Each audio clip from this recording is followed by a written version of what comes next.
I don't know if you've seen, but they just keep humiliating him. Trump said that he calls the shots, but then Israel ignored him. But this week, the supposed 2-month ceasefire between Israel and Iran, it shattered. On Sunday, Israel struck Hezbollah command centers in Beirut. Iran retaliated by firing 11 ballistic missiles directly at Israel, which is the first direct attack since the ceasefire went into effect on April 8th. Though you have the IDF saying that they intercepted all of those. And that's when Trump called Netanyahu and told him not to retaliate, telling the Financial Times, quote, "I call the shots. I call all the shots. He doesn't call the shots." And then Israel struck Iran anyway. Israel hit an Iranian petrochemical complex, which the IDF says produces materials for Iran's ballistic missile program. It's the first time that an Iranian energy site's been hit since April. Iran also fired another wave of missiles. The Houthis in Yemen launched a missile of their own at Tel Aviv. And by Monday morning, Iran had fired around 30 ballistic missiles total. But the IDF says that all were intercepted or fell in open areas. Now, you also have the New York Times reporting that Trump managed to talk Netanyahu out of an even bigger attack on Iran. But many have said this is another humiliation for Trump, though currently you have both sides saying that they're done. For now. Trump said on Truth Social, Israel and Iran are looking to do an immediate ceasefire. Final negotiations on peace are proceeding, subject to ignorance or stupidity getting in its way. But a huge thing is that this is the second time in just a week that Netanyahu has publicly defied Trump. That's why last week Trump reportedly called him fucking crazy on a private call. And this week you've got Israel ignoring him in front of the world. With experts saying this ceasefire isn't slipping away, Netanyahu's breaking.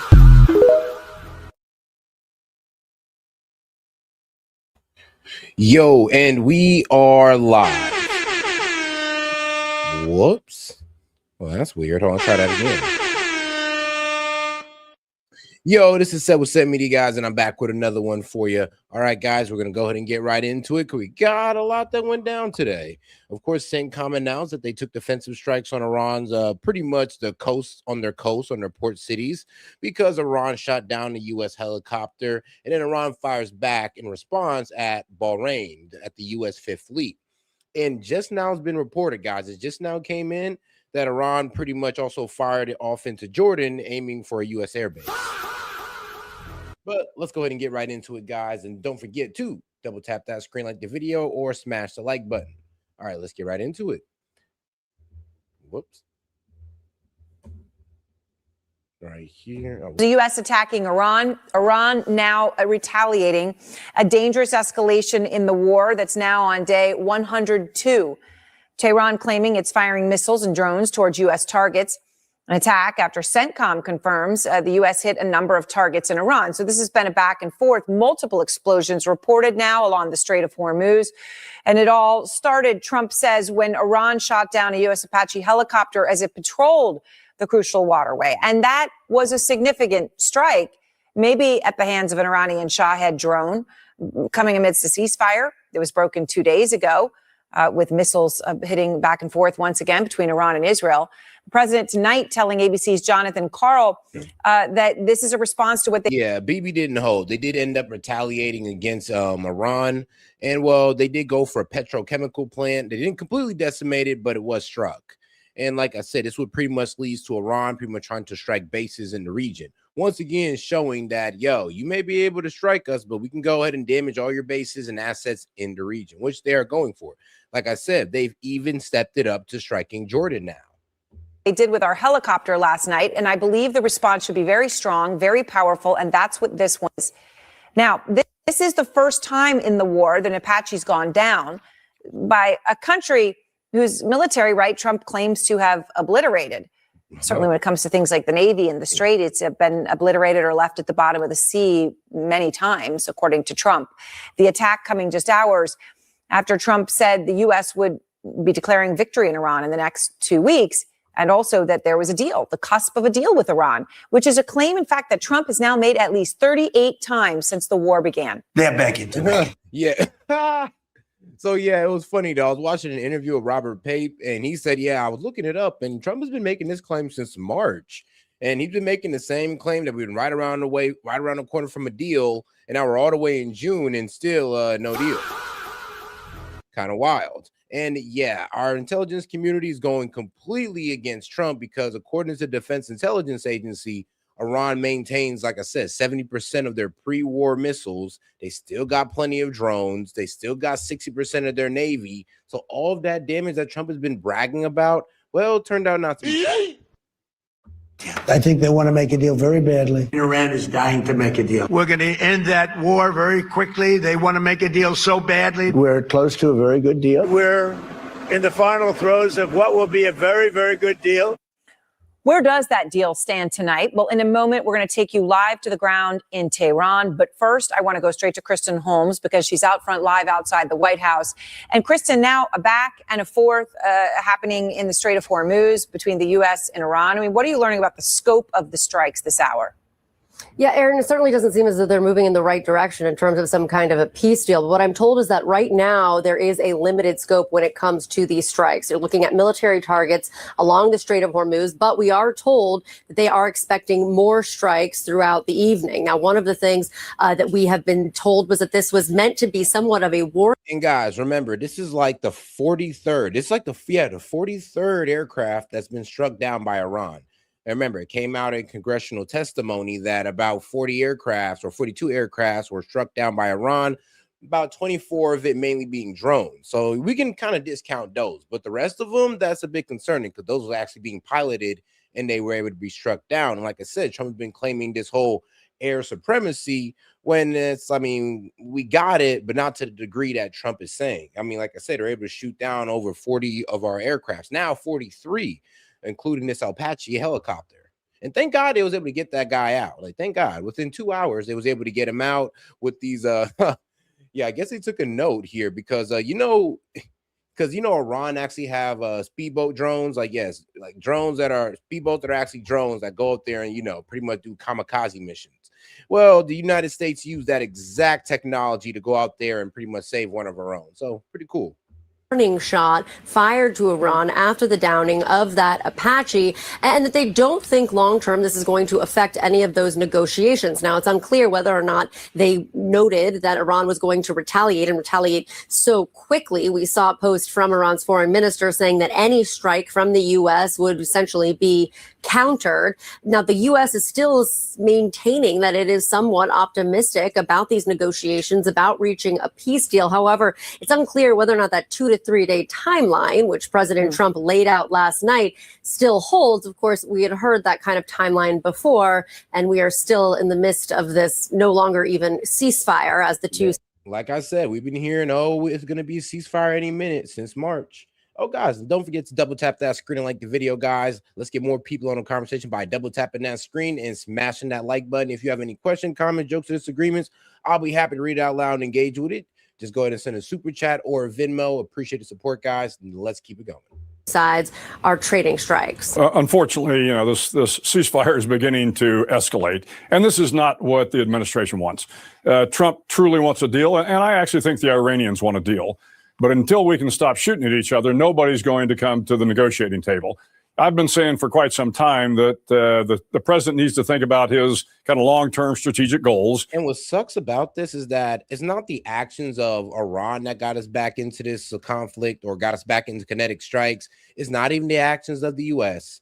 It's the actions of Israel, because Israel just did not want to cut the ish when it came to Lebanon. Not at all. They wanted to keep striking them, keep bombing them, and then think that Iran was just going to sit aside and let them do it. Well, what Iran was willing to do over Lebanon. They struck into Israel, and now they're striking into other countries in the Gulf region.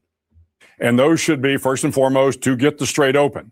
The only way that strait's going to get open is if the president lifts the blockade under the auspices that the Iranians have got to open the straits, and then sit down and begin the long-term negotiations that are going to be required for the highly enriched uranium, the state sponsor of terrorism, and all the things that the Iranian regime has been doing that we want to put in better balance.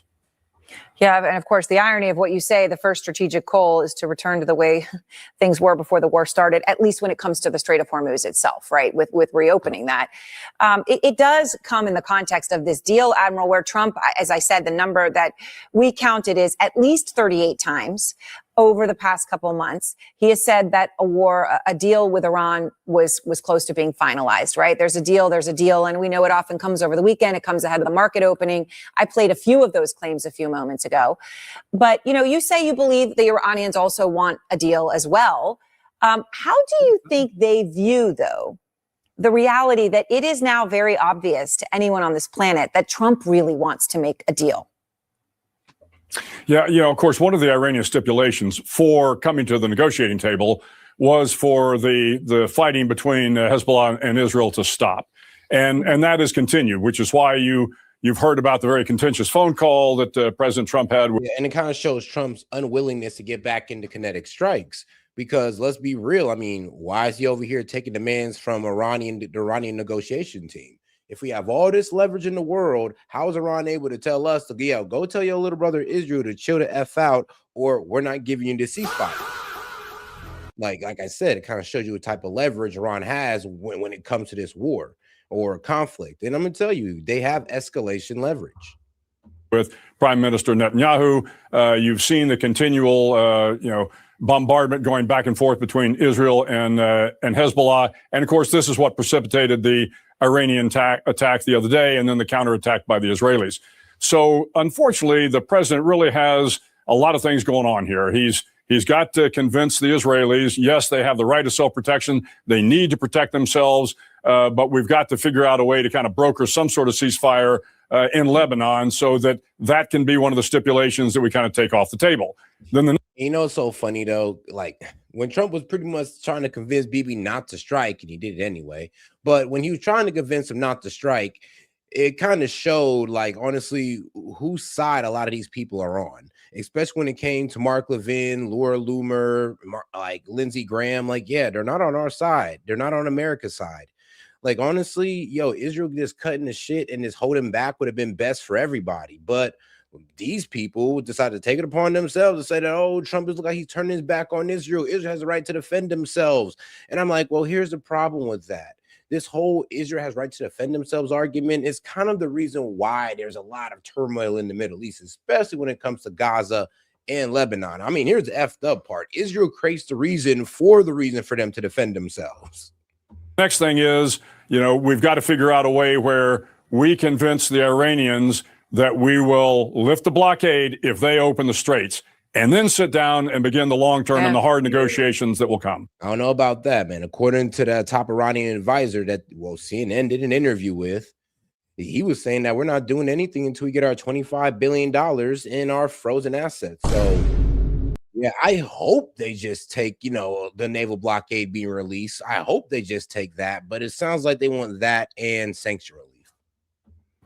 Yeah, and long and hard, as you said, and with the prior deal, of course, we know it took years to get it done. Right. Now, Trump's claims of an imminent deal, as you know, Admiral, have been preceded by bombastic rhetoric that was unsettling to everyone, from both Trump as well as the Defense Secretary, Pete Hegseth. Here are just a few things that they've said to remind everybody of those moments where your heart would be in your throat many times in the early days of this war. I had to do a little stopover in Iran, and we had to knock the hell out of them. We negotiate with bombs. We just keep bombing our little hearts out. Death and destruction from the sky all day long. That last threat from the Defense Secretary, death and destruction from the sky all day long, also comes in the context of Trump and the Easter Post, which of course is unforgettable, Admiral, where the president wrote, "A whole civilization will die tonight, never to be brought back again." I'm thinking in the context of the fact that you're writing a book in honor of America's 250th anniversary. What are the consequences on the world stage for an American president and the leader of its military, his defense secretary, to be speaking in this way? Well, certainly the rhetoric doesn't help. It certainly doesn't help in the process of the negotiations. As I mentioned before, at the end of the day, Trump wants to broker a deal with the Iranians.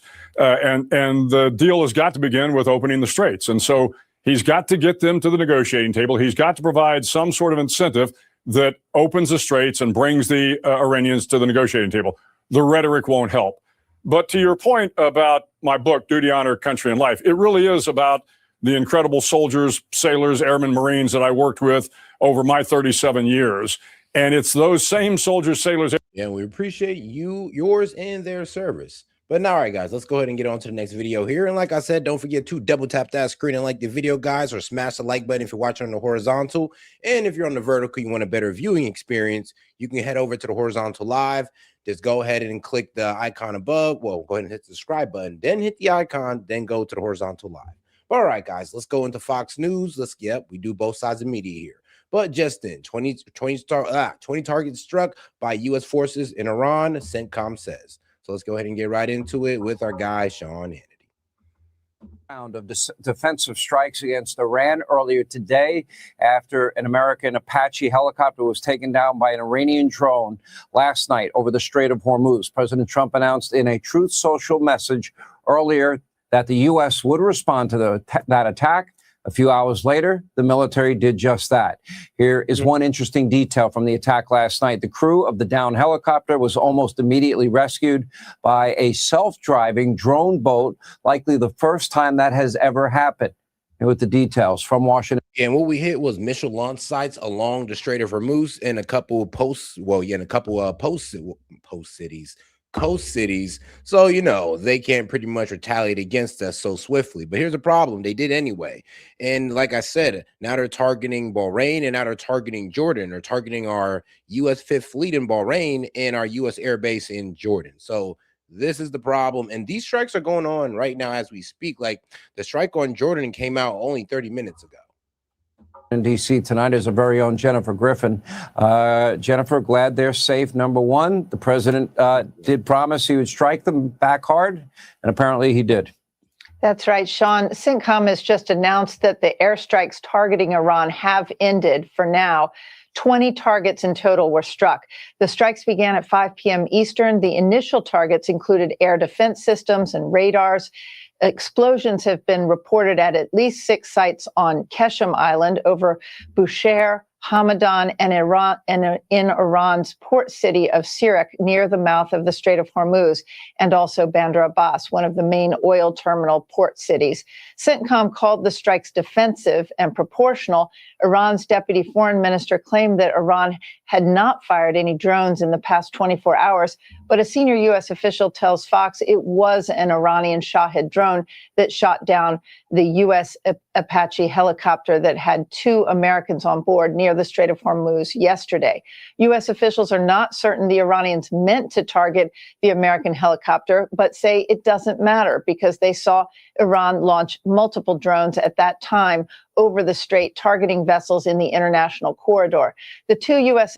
And here's a problem here, like I said, with this blockade. A lot of people don't understand that it's not really doing anything to Iran when it comes to, them selling their oil or getting their products off.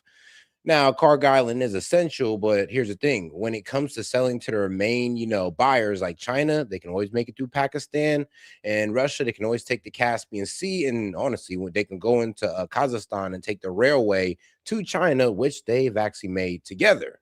Yeah, I know. There's actually a whole unified thing. There's a whole unified infrastructure thing they did right there. And then here's also the problem here.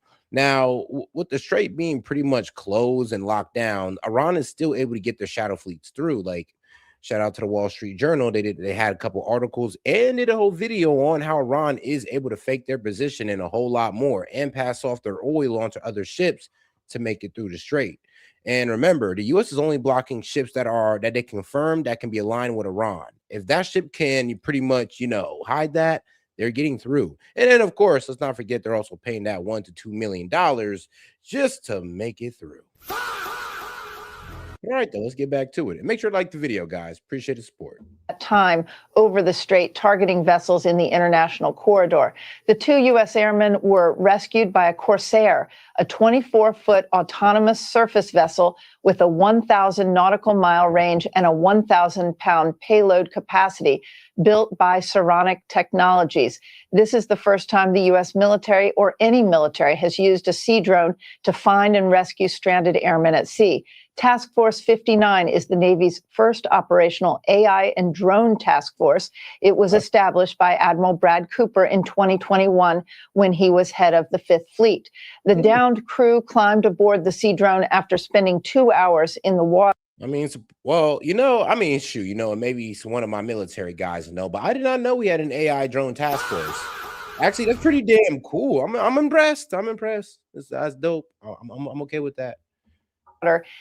Hours earlier, an American F-18 Super Hornet fired missiles into the engineering and steering compartments of an unladen oil tanker in the Gulf of Oman to stop it from heading to an Iranian port.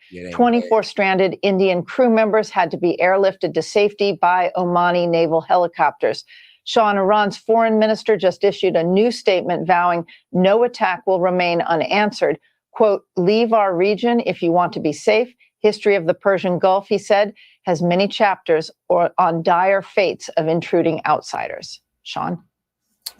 All right, thanks for watching. Check out my new podcast, Hanging Out with me, Sean Hannity. The big interviews, the debates you want. All right, let's go ahead and get over to the next video here, because let's see here. Iran claims to strike U.S. base. Let's get right into it. Oh, like I said, guys, don't forget to double tap that screen, like the video, and make sure to support the channel with a Venmo, Super Chat, or Rumble Rant. You can just go ahead and send it in, and it helps us get to the goal. Once we hit the goal, we can open up that call-in line and get some of you guys up on here. But all right, guys, let's go ahead and get right back into it, and we're going right back with CNN. Let's see what they got to say. Were harmed in this. This comes as the U.S. And the U.S. military now says overnight it intercepted 2 Iranian ballistic missiles targeting American forces in Kuwait, adding, though, that no American personnel were harmed in this. This comes as the U.S. says that it hit Iranian military sites overnight in defensive attacks. We are seeing new footage of missile launches broadcast from Iran today. CNN cannot confirm where or when this video was shot, but it was shown on Iranian state media as both the US and Iran reported new exchanges of fire over the weekend. And as US President Donald Trump requests changes to the proposed memorandum of understanding with Tehran, which is meant to build on the existing somewhat shaky ceasefire.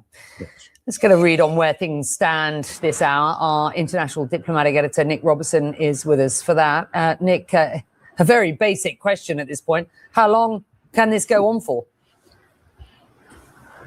Yeah, it's hard to know, because it did seem, and everyone knows this, that last weekend it seemed to be close, that the Pakistani mediators have spent days in Tehran. They'd got everyone to a position of sort of a memorandum of understanding where the language was more or less locked in, and it was thought to be hours, maybe a couple of days away. But now we do seem to be in this protracted situation where the president foreshadows a key meeting, and then what comes out of it are more word and language changes, it appears, for the Iranians. The Iranians maintain their position of a complete lack of trust in the U.S. negotiations.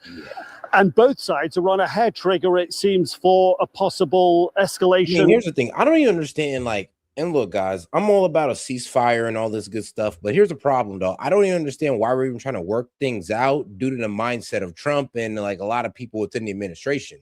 They don't trust Iran inside of a deal, and they don't trust Iran outside of a deal. So just what are we even doing? But now it seems like we have to trust Iran inside of a deal, since we're not, trying to dedicate ourselves to overthrow the entire country. Let's just be real. We're not trying to put boots on the ground to get regime change. We're not really trying to handle those missiles and proxies. So I guess the best we can get is, the straight back open, and then get a cap on their enriched uranium. And of course, get the 60% out of there. Of military attacks, those ballistic missiles that were fired at Kuwait, that CENTCOM said they successfully intercepted a couple of ballistic missiles in the early part of the morning. A really, I think a slightly increased uptick over what we saw Iran's response when the US had defensive measures against some of its military installations in the Strait of Hormuz, close to the Strait of Hormuz last week. So there's this sort of incrementalism, and there is a possibility here. So to answer how long can he keep going, the sources I'm talking to at the moment, when I suggest is it a week, is it more than a week, seem to be suggesting that it would be less than a week. But I think to try to hold on to specific words when this backwards and forwards ping pong, as one source has described it to me, between the US and Iran over the talks. But it's that lack of trust. And I think we sort of got a sense of that from the main negotiator in Iran, Mohammad Ghalibaf, the Speaker of Parliament. And also note how he is dressed. A politician here with an IRGC background, but dressed here in military fatigues. The soldiers on the diplomatic front have all right, guys, and somebody in the chat were trying to say no. Actually, there were nobody made it through. No Iranian shadow fleets made it through. Actually, no. Let's go to New York Post. New York Post is pretty right leaning. If you ain't saying New York Post is right leaning, then you're lying to yourself. But all right, let's go through New York Post. Nearly 900 outbound tankers went dark to squeeze through the Strait of Hormuz, analysts. So, yeah, about 2/3 of outbound oil tankers used shadow fleet tactics to trickle through the Strait of Hormuz undetected in May. God damn ads. Like, bro. But anyway, though. But with 900 having already snuck through during the Iran war, according to analysts. Let's see, while only a handful of ships are officially reported going through the strait each day, dozens more are believed to be sneaking through, with 895 ships in total crossing the passes between March 1st and May 19th, according to maritime data. So, yeah, no, they're making it through, bro. Like I said, this is why Iran ain't really tripping about the blockade. This is why when whatchamacallit, Pete Hegseth and Donald Trump came out and said, oh, no, give it 48 hours to a week. This blockade is going to destroy their economy. Yeah, what happened to that? Yeah, they pushed it down the line. And the CIA came out and said, well, actually, it's really going to take about 6 months. Yeah, 6 months. But, hey, hopefully you got time like that, because most people don't. Absolutely no trust in the enemy's words and promises. Our only criteria is to achieve tangible results before we fulfill our commitments in return. Until we are certain that the rights of the Iranian people have been secured, we will not approve any agreement. So, AKA, we're not going to be able to get them to give up their missile capability. Like, that's out the window. The proxies are out the window. Oh, yeah, to take away their enrich, like, they will never enrich again. Yes, like, they're going to keep enriching just at a lower level. So that's part of, maintaining their rights and, their sovereignty. And yes, it's a sovereignty argument right now.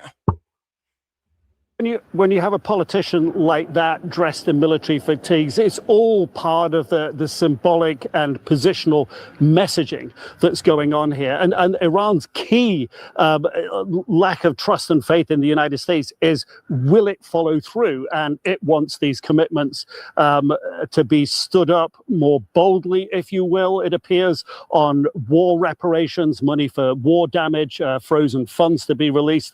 And they don't want to get dragged into a public debate and put out publicly. Oh, guys, we got over 100 of y'all in here, man. Let's get to 50 likes by double tapping that screen and liking the video, guys, and subscribing to the channel if you haven't already. But let's make sure we're double tapping that screen. And like I said, any question, comment, jokes, or disagreements, please just go ahead and super chat it in. All right, let's get right back to it.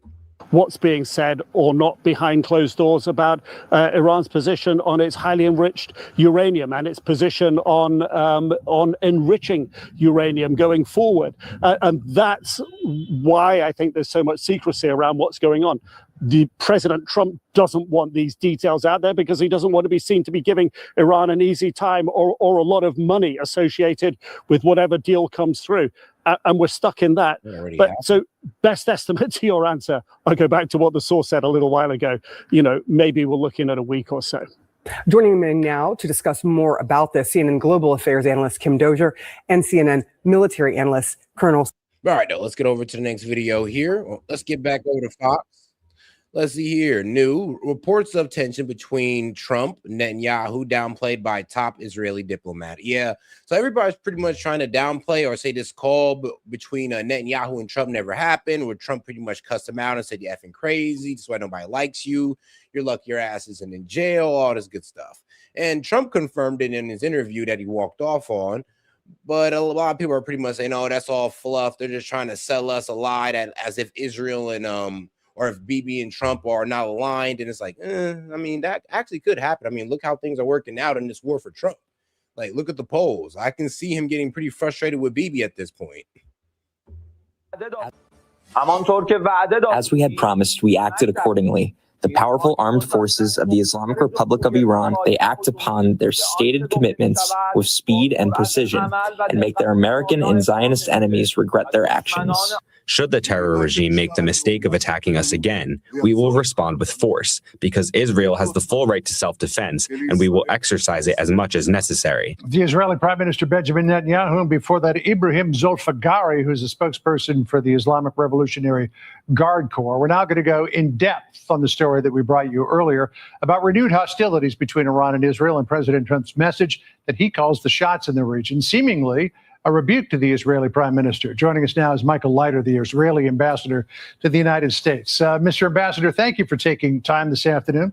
I know it's a very busy day. Good to be with you, John. Wanted to ask you, first of all, about the IRGC spokesman and what he said there. They seem to suffer from delusions of grandeur. Every missile that they fired at Israel over the weekend was taken down by the Iron. That's a lie. Every missile. I'm sorry, but that's false. Actually, there was a couple missiles that made it through. That's the problem with, Iran right now, is that they're able to make it through not even make it through. Okay, they make it through, but here's the thing, this is the reason why they make it through. They overwhelm these air defense systems. They did it to the Iron Dome.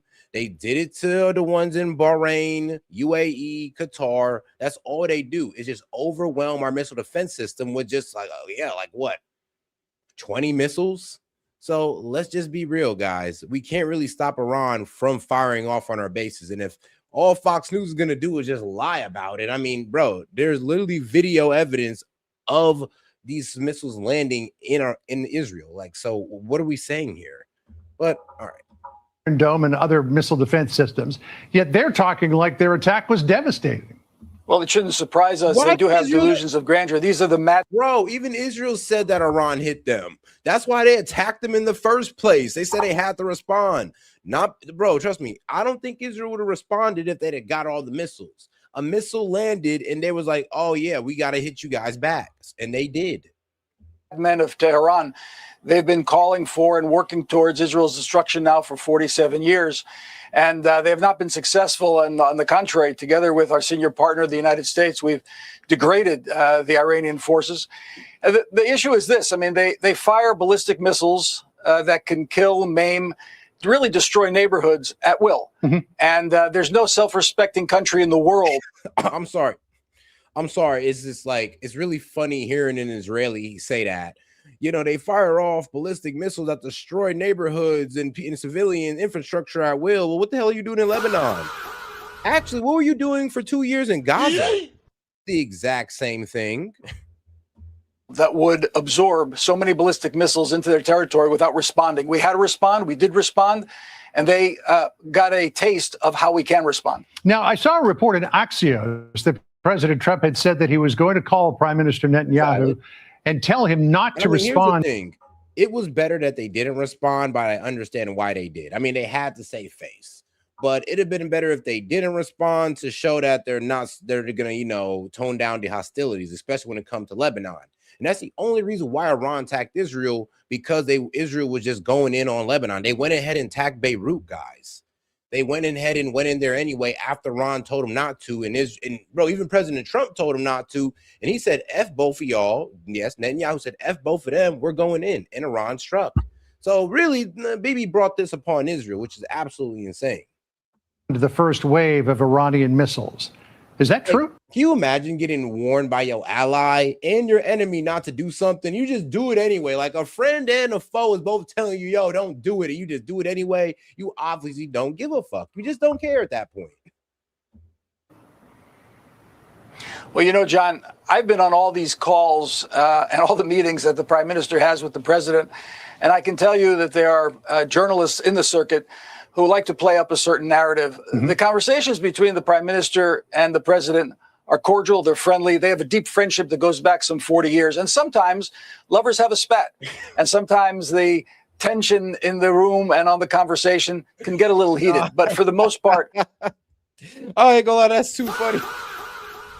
All right, shout out Cap Hunter. That was funny. That's funny comment of the night right there. Their military was decimated. It can't be firing. I'm not like, what do you mean?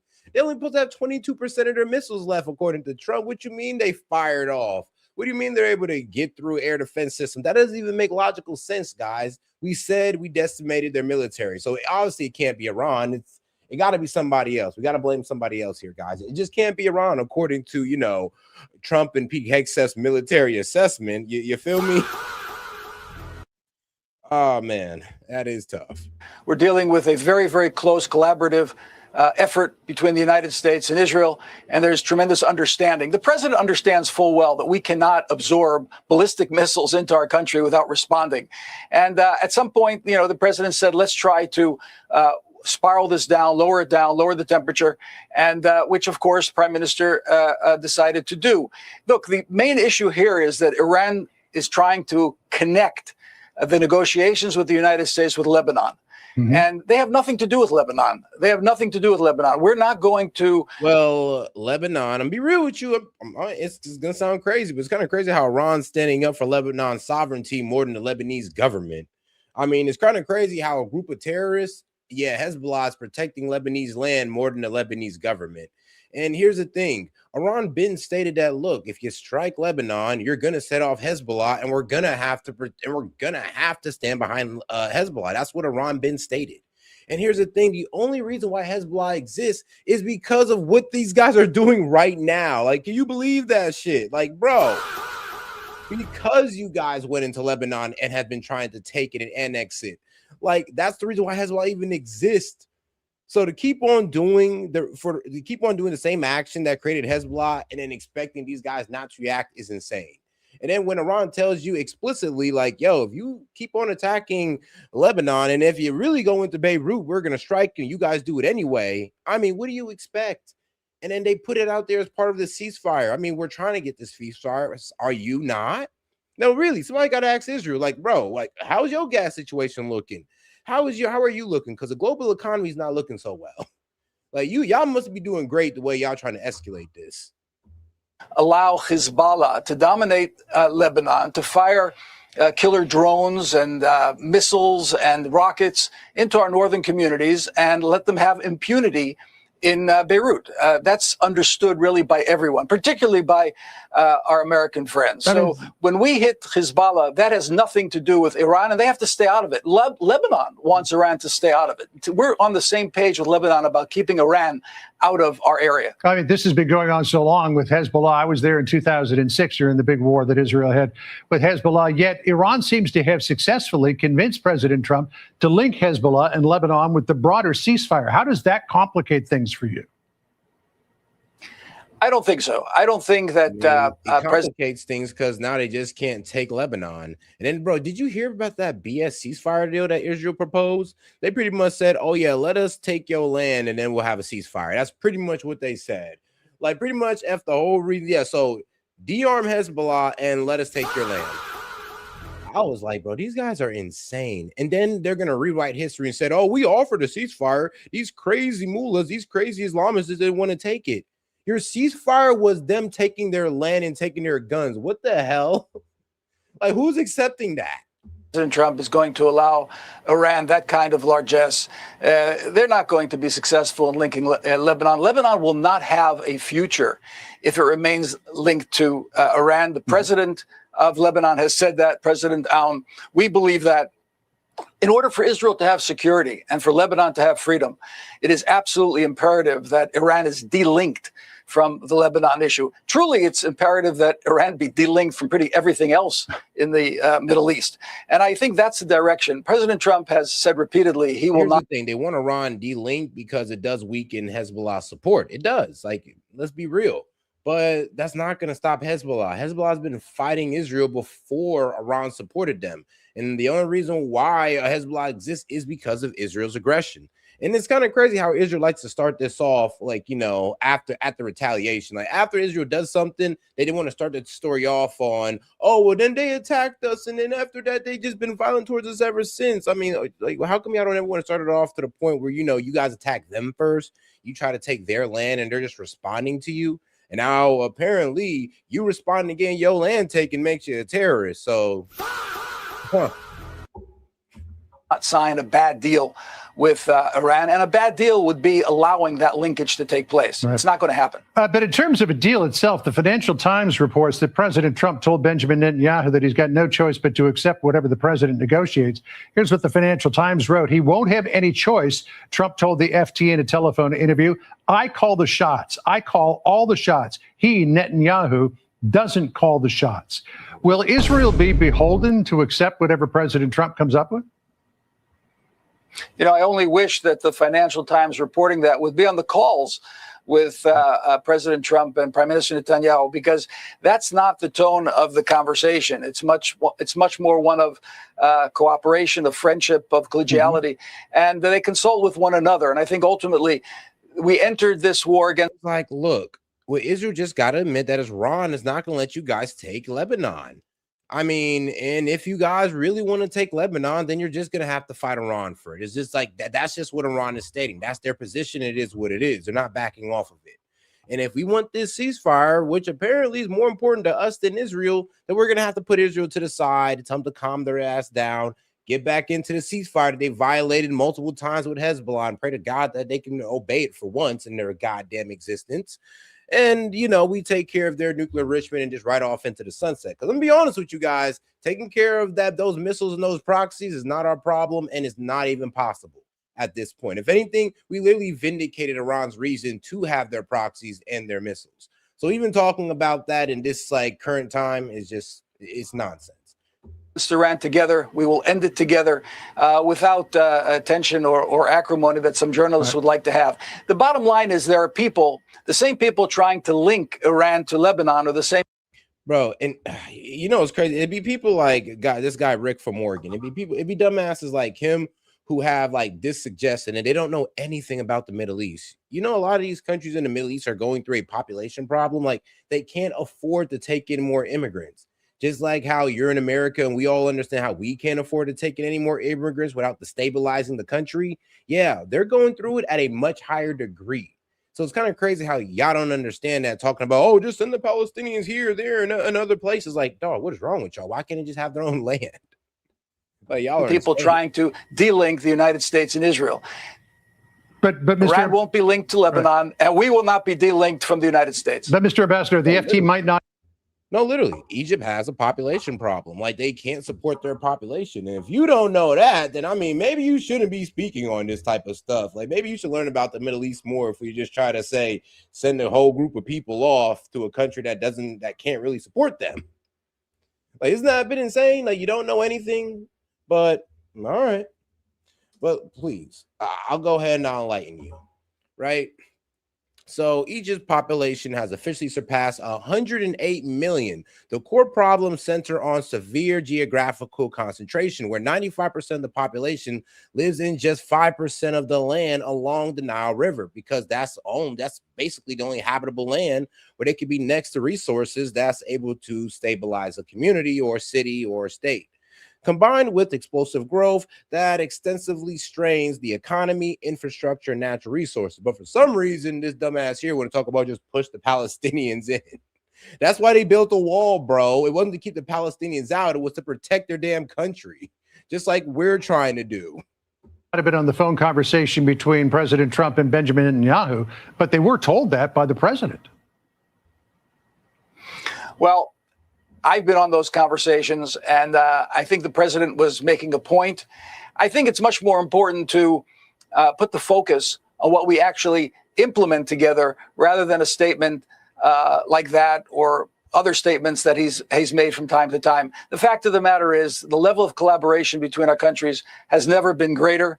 We have the same objectives. We have the same intentions. We don't want to see Iran to be a regional power. We don't want to see a menacing, malign Ayatollah regime in Tehran. We've worked together to make sure that's not the case, and we'll continue to do so. And a sentence in an article or in a conversation here and there is really not the issue. Look, they've had hundreds and hundreds of hours of conversations over the past year and a half. And they've met 7 times here in Washington, once in Jerusalem. So to take one statement out of the hundreds of hours of conversation and turn that in to the centerpiece of their relationship, I think is a huge mistake. All right. We'll see how it goes from here, Ambassador. Yeah, I'll agree with him on that one. I don't think they're too far in the rift. One heated conversation doesn't mean that, oh, no, they're just done with each other. No, they still align on a lot. They still agree with a lot. But the problem is that, I'm be honest with you, Trump is trying to get to this ceasefire. He's trying to get the Strait open. He's trying to get their enrichment under control, but Bibi's low-key stopping that. Because, well, Bibi, he has different goals. He wants their missiles gone, their proxies gone, the Iranian regime, the Ayatollah and the whole regime gone. And those are things that Israel can't complete on their own, and they want us to tag along with them for the adventure, but we're not. Honestly, our interest ends with the enriched uranium, and we should just leave it alone at that. And if Israel wants a one-on-one with Iran, let them have it, bro. We're not doing anything. As Trump said, bro, you're going to be on your own. And I think he should hold him. I think he should stick to that. Like, just stick to that position. That's going to be your best position. Michael Leiter, good to talk to you. Thanks for taking the time today, sir. Be sure to like and subscribe for all the Fox News latest on. All right, guys, let's go ahead and get over back to the left side of media with our guy Fareed. With Benjamin Netanyahu. Oh, guys, make sure to double tap that screen and like the video, guys. You have any questions, comments, jokes, or disagreements? Feel free to super chat it in or send it in Venmo. Appreciate the support, guys. And oh yeah, like I said, if you send it in Venmo, that doubles your support towards the call-in, so we can go ahead and get some of you guys up here. You know, naysayers and the people who also agree. But all right, guys, let's go ahead and get right back into it. Let me see here. Oh. Netanyahu when he told Axios's Barak Ravid about his call with Benjamin Netanyahu when there was fire being exchanged again for the first time since March, since the ceasefire, I'm sorry, between Israel and Iran yesterday. And Ravid says, Rick, you know what, Rick, I'm sorry, you're just too dumb. You're too dumb. You are. I never said that Hezbollah wasn't, bro. I never said Hezbollah wasn't an Iranian proxy. I said that Hezbollah was around before it became an Iranian proxy. They started in the 80s when Israel invaded Lebanon. Did you know that? Talk about somebody that don't know history. It's like, dog. And I never made the argument that they weren't an Iranian proxy. We know they received billions from Iran. That's why they want to low-key leave Iran. That's why they want to leave Lebanon out of this. And they want to destabilize Iran so Iran can no longer further Hezbollah, or really enrich Hezbollah. Hezbollah is the strongest of their proxy forces. So, of course, they're all in when it comes to Hezbollah. Trump tells him, quote, I said, BB, you better be careful or you will be on your own very soon. I'm just curious, Fareed, because obviously Trump has seen the precipitous and shocking and unprecedented drop in the approval rating of Israel in the United States, and certainly of the Prime Minister of Israel. So he knows that it's a political winner to take on Bibi, Prime Minister Netanyahu right now.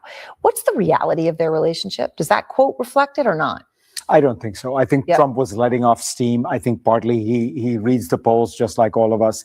And he's frustrated because the war is not going the way either he or Prime Minister Netanyahu expected it to go. I mean, the real story there, or the way to read it is, Trump is furious that the war is going badly. It is not in any way fulfilling the political goals that he thought he was. Which is true. I mean, like I said, the Iranians still have control of the Strait. The regime is still in power. Their missiles are still operational. Drones are still operational. I mean, what goals have been completed? Oh, yeah, we still haven't collapsed that damn economy of theirs. So nothing has really went our way. But I'll tell you what Iran did. They've been able to, close the Strait of Hormuz. They've been able to destroy military bases and embarrass us on the world stage. Going to achieve. Bibi Netanyahu sold him a bill of goods that turned out to be phony. And so there is some frustration with Netanyahu, but I think it's mostly just frustration that they were going to remember. The whole idea was they were going to cause regime change in Iran. The people of Iran were going to have a chance to finally be rid of this 47-year dictatorship. President Trump and Prime Minister Netanyahu, in the months after June's attacks, they were like, Hamas is crap. So crazy. Nah, Nicole, you're funny. You're actually funny because it's like, you know what? Their borders wouldn't really need protecting if Israel wasn't attacking them. Like, what part of Israel's broken the ceasefire with Hezbollah multiple times? Hezbollah didn't break the ceasefire with Israel. Israel broke the ceasefire with Hezbollah, aka they struck first. While Hezbollah was just chilling, they struck them. Like, what part of that is hard for you guys to understand? It's like y'all be so busy chilling for Israel. So, bro, I don't know. Maybe y'all just don't know history either. Because like I said, the whole reason why Hezbollah even exists, if you hate Hezbollah so much, you hate how they're a threat to Israel, well, then you got to blame Israel because they created Hezbollah through their aggressions in the 80s. I mean, if they'd have never tried to invade Lebanon, Hezbollah wouldn't exist. And also those Marines who got bombed in those barracks wouldn't have got bombed either because they was only there because of Israel's war in Lebanon. Has been destroyed. Hezbollah has been destroyed. The Iranians have been crippled. And yet, look at the world we're in. The Iranians are in a pretty strong position in the Gulf. Hezbollah remains in Lebanon, and in fact, Bibi Netanyahu's war against it may have actually given it some support. And Hamas is still in Gaza. And Iran, according to what we hear every once in a while from the Trump administration, their Navy's shutting things down, even though it's been at the bottom of the sea several times. Right. I mean, the fundamental lesson here is there is only so much you can achieve with military power. If you look at the situation within Gaza, you have to have a political alternative, Palestinian leadership you are willing to trust, and give and that is legitimate to the Palestinians. In Hezbollah, you have to work with the Lebanese government and find a way with the Shia community to find somebody to. And with Iran, you actually have to have a plan that involves Iranians on the ground who are willing to do something about their just bombing. That's not happening. Like, bro, I know it's like Mark Levin, Lindsey Graham, they're all trying to say, oh no, we need to arm the Iranian people, but that's not going to work. And they just don't know the politics and the demographics of Iran to, make that statement or honestly to push that agenda. Because let's be real.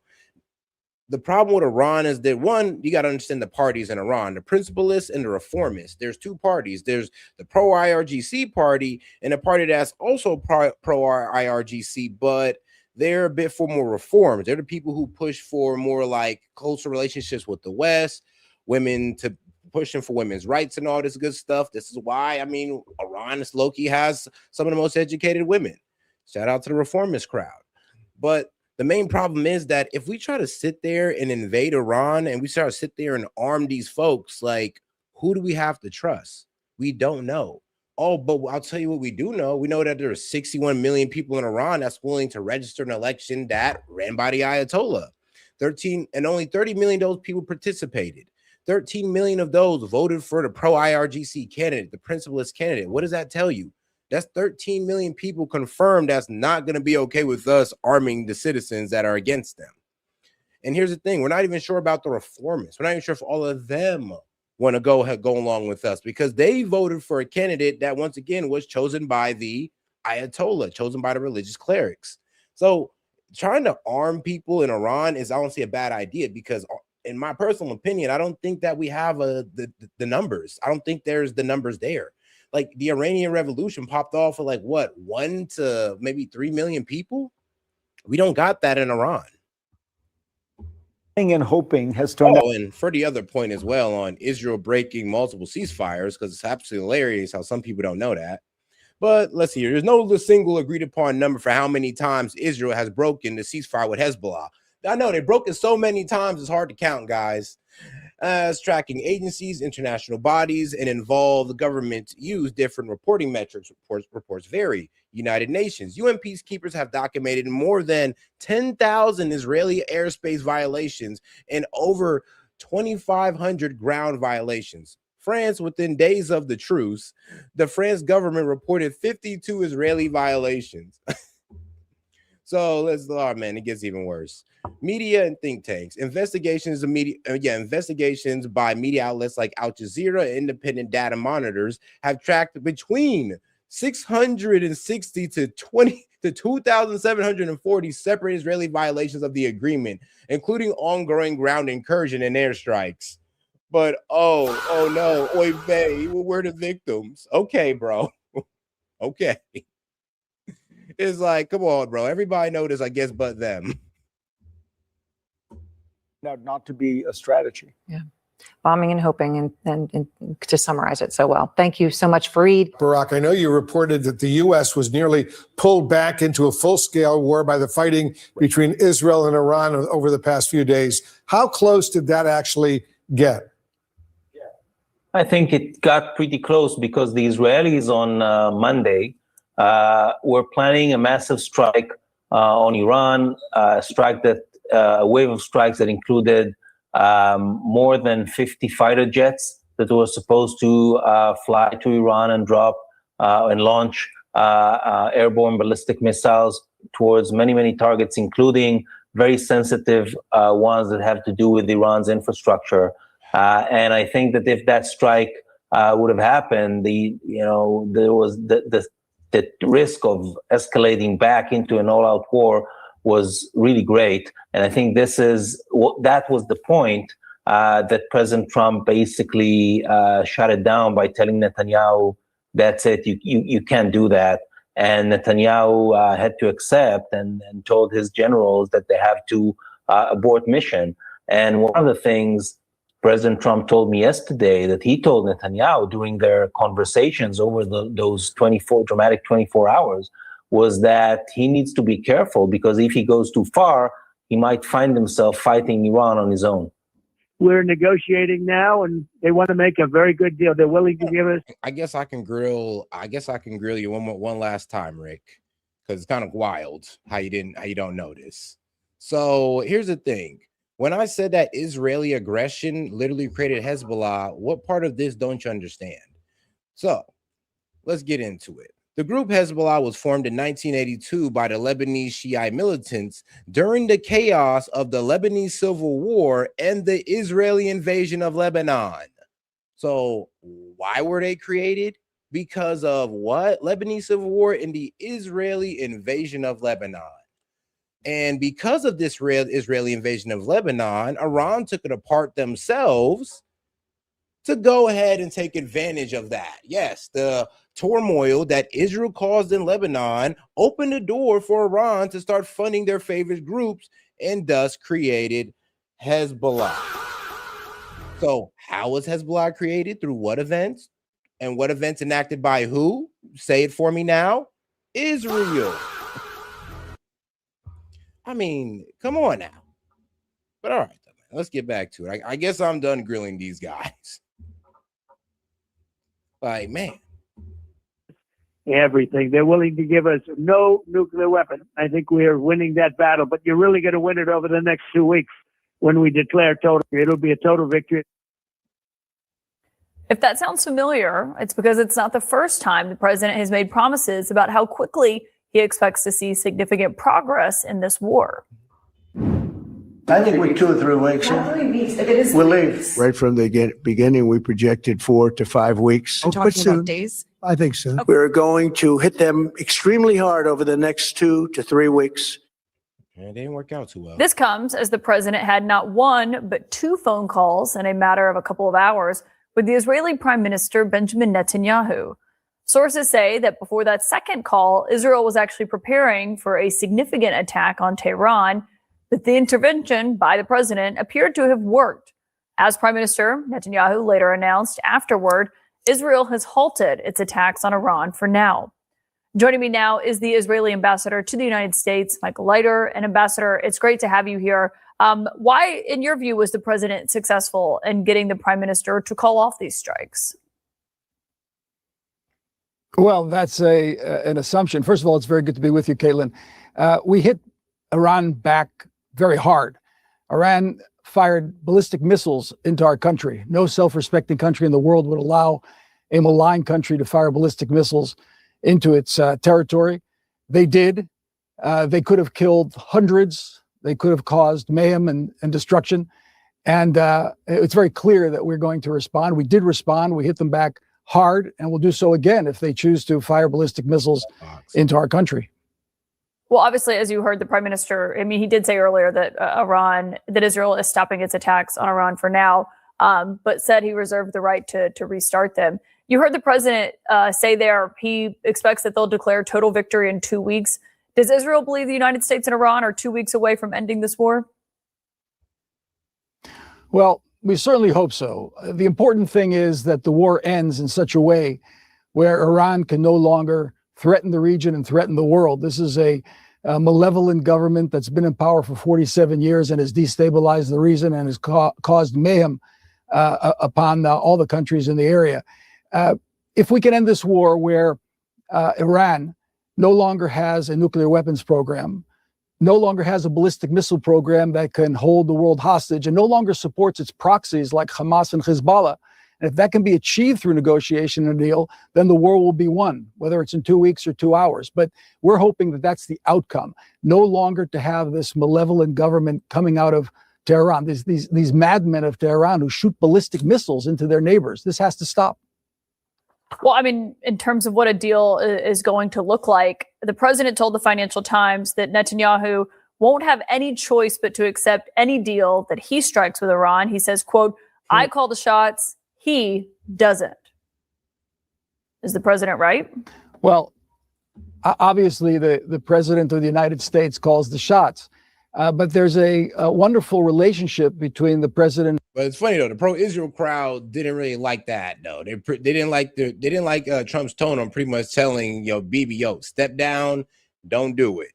And of course, everybody in Bibi's cabinet, or yes, Netanyahu's cabinet, was pretty much like, "Oh, Tehran must burn. We got to get our get back. We got to strike them now." And I'm being quite honest with you. I get it. You do have to save face in situations like that. But when it comes to actually trying to get a ceasefire with Iran, which it does seem like Trump is desperate for, and Iran has already gave their march in order for Trump to get it. Go ahead and tell Israel to chill with Lebanon, and we'll go ahead and give you the ceasefire. And I mean, if Israel wants to maintain being our greatest ally, they would chill out with Lebanon so we can get the ceasefire, right? Because they're our greatest ally, right? Right, guys? Are we still maintaining that BS? And the prime minister goes back some 40 years. I'm privy to those conversations that the prime minister has with the president, and they are cordial and they're friendly. And look, we entered this war against Iran together, and I think we're going to end it together on the same page. We have pretty much aligned interests, and here and there are some differences of opinion that need to be ironed out, and they're done so in a very respectful and friendly way. We were hit with ballistic missiles. We had to respond. The president understood that, and the prime minister understood that the president has a much broader agenda in the context of his negotiations, and we don't want to get in the way of that. So both needs of both countries were tended to by a discussion between the two leaders, and I think that's the best way that a relationship and that a sense of camaraderie and leadership can be worked out. I mean, the quotes coming out of those phone calls don't always seem very friendly, as you put it. A bit aggressive. Well, Caitlin, drama sells. I understand that, particularly in the media. But, they have had hundreds of hours of conversations over the past year and a half.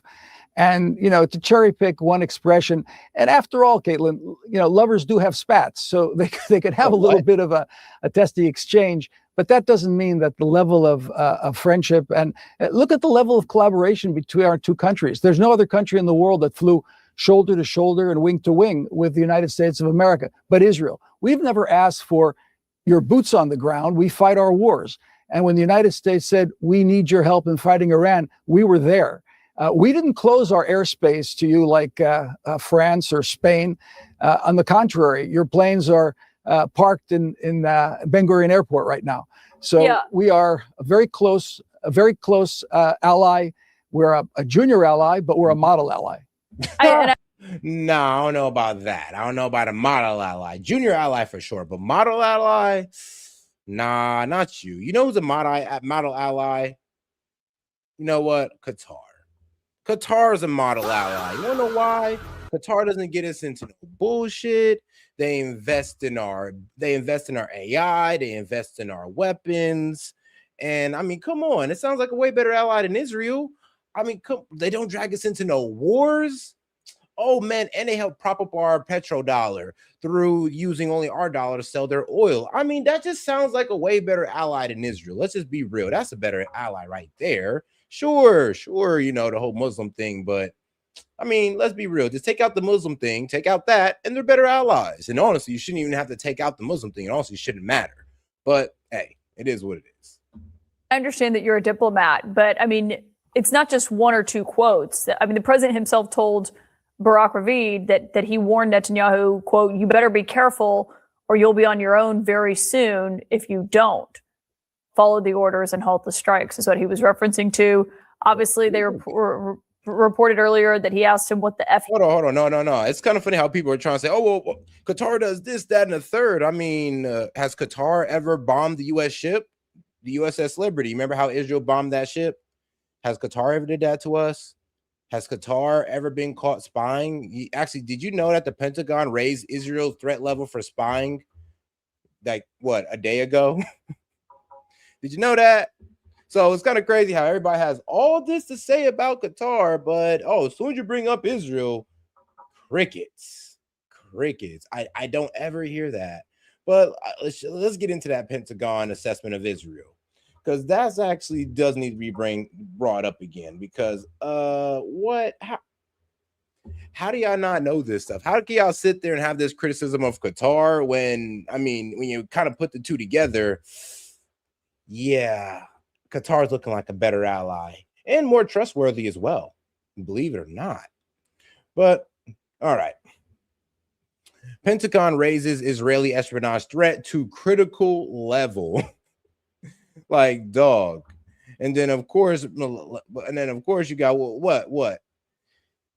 Let's see here. U.S. Israel. What are the alleged allegation of espionage about? So pretty much Israel was getting caught up spying on top military officials and trying to understand where they were leaning when it came to the Iran war. That's what they were doing. So, and that's our ally, guys. Was Tucker Candace Owens doing that? Was Qatar doing that? No. It was our so-called greatest ally. I mean, we can go straight to the article. F it. Let's just go straight to the article because it's actually pretty funny. You know, shout out to the Jerusalem Post for trying to deny it, but yeah. The Pentagon is increasingly concerned about Israel's ramping up its spying on the U.S., recently raising the counterintelligence threat level from Americans' top ally in the Middle East to the highest level, according to 2 U.S. officials and 1 former U.S. official. The Pentagon's Defense Intelligence Agency in recent weeks issued the new counterintelligence threat assessment amid rising tensions between Israel and the U.S. over the way forward in the Iran war, the official says. I mean, man. But they're our greatest ally, guys. Remember that. Remember.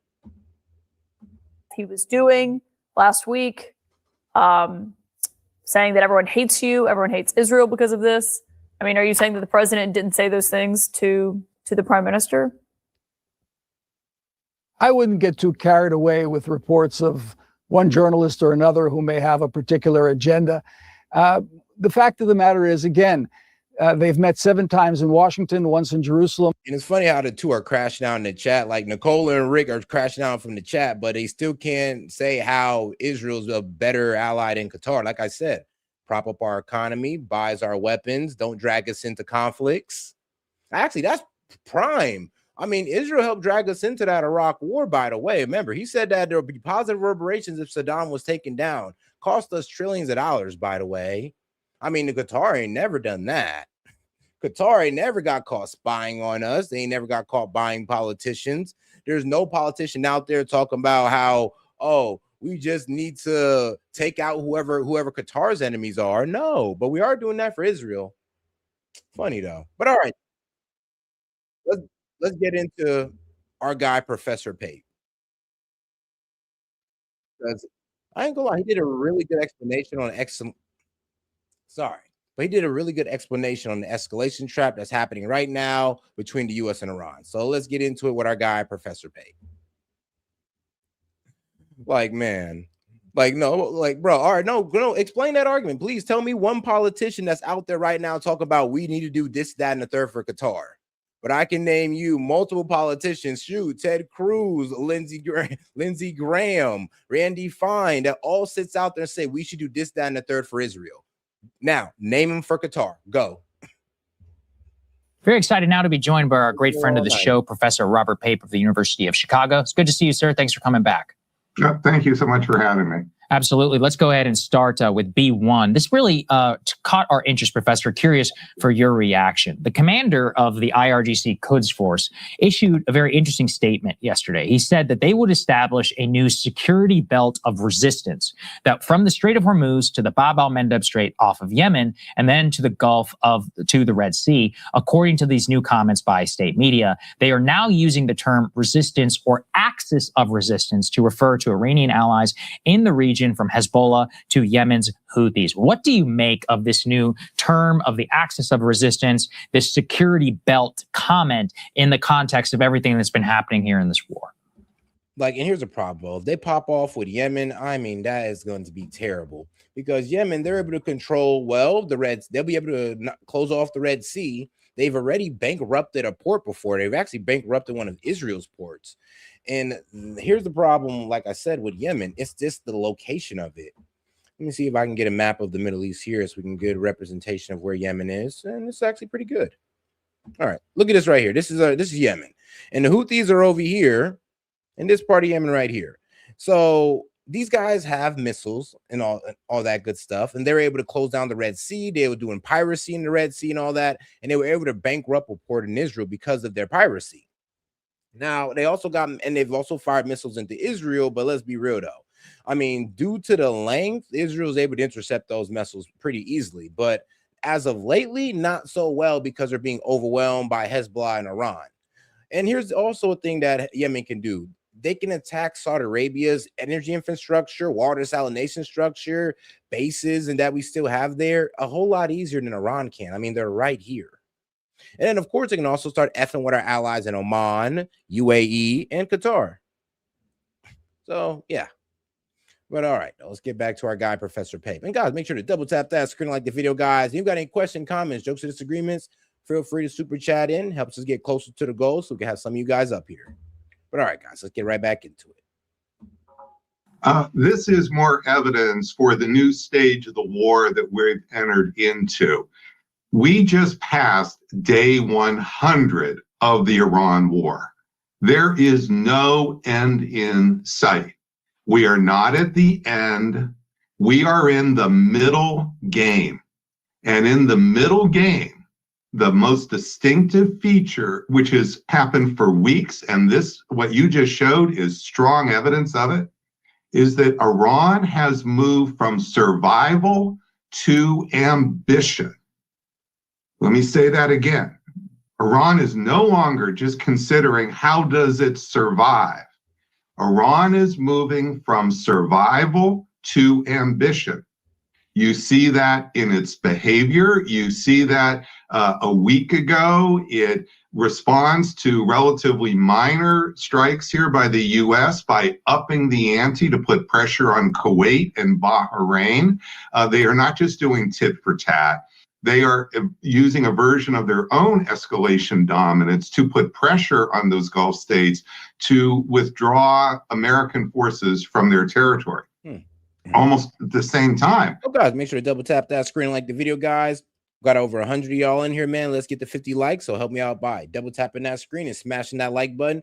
And if you have any question, comment, jokes, or disagreements, or just want to support the show, feel free to send in a super chat or Venmo. If you're on your Rumble, you can send a Rumble rant.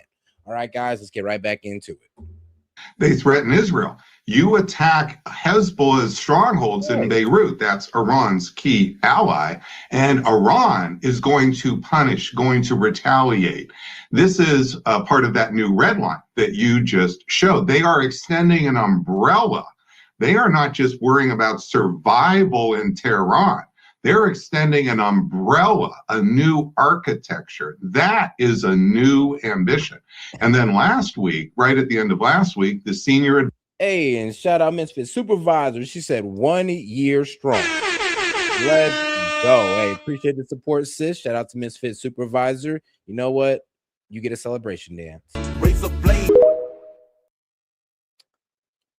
Yeah, don't tell Kim I did that, man. Y'all gonna get me executed the next time I pop out in North Korea, man. So don't go out there snitching.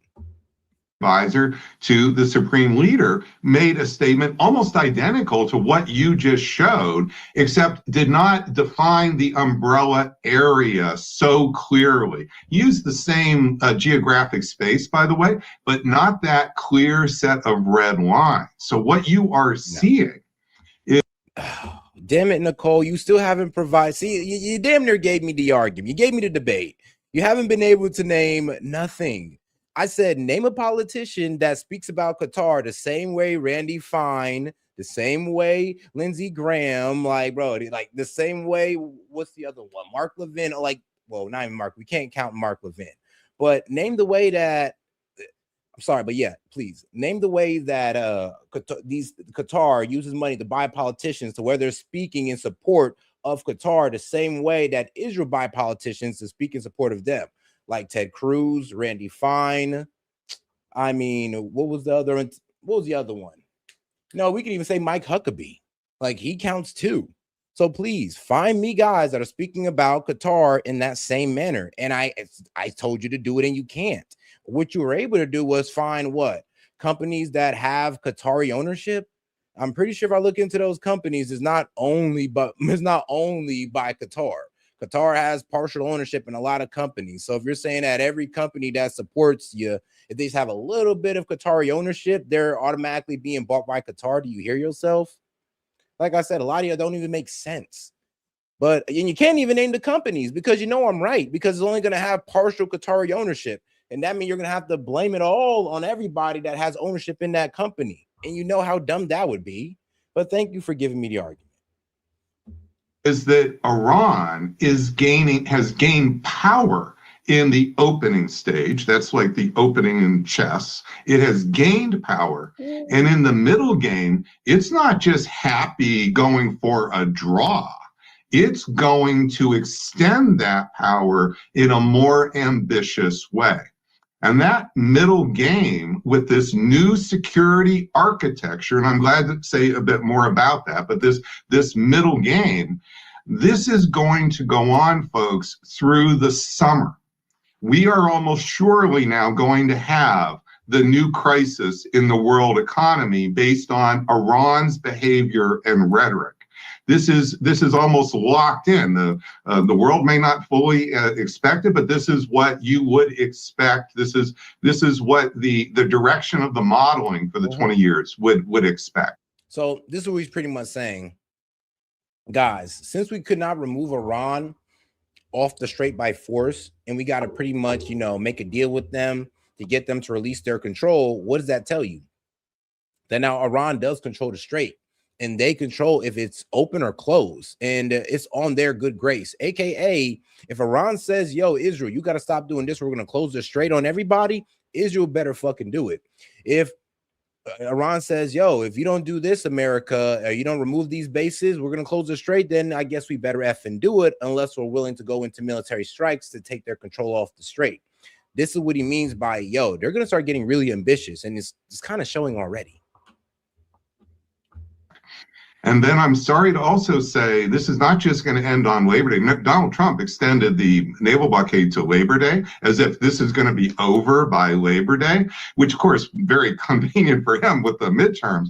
However, that's not where Iran's thinking is. If Iran can hurt its opponents through the midterms, as the United States and also Israel, Netanyahu has elections coming, it's going to take advantage of that. So we need to expect that this middle game is going to go on through the summer, through the new economic crisis, into the fall and midterms, and probably into January. That's the true middle game we are facing.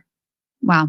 So if that's where Iran is, they've moved from survival to ambition. What is Trump's perspective? What are his thoughts? Because we've been tracking on the show how you had the situation where Israel was struck by Iran. Trump tells a bunch of reporters, I don't want Israel to retaliate. Then Israel retaliates anyway. He's now saying, oh, well, I understand that they had to do that limited strike, but now they're done. But of course, this morning we see headlines that they continue to strike inside of Lebanon. So in any case, what do you think is going on in terms of Trump's calculus and how all of that unfolded? Yeah, so what Trump is doing, first let's just explain, as Iran has gained power, America has lost strategic position. These are a direct trade-off of each other. Trump's rhetoric and phone calls and statements are as if he was still the dominant power. He is acting as if he is still in control. In fact, he has been saying, I am in control. Well, the fact is, Trump is losing control as his strategic position has declined. And control is not defined by what the actor President Trump says, I have control. It's defined by how others are reacting.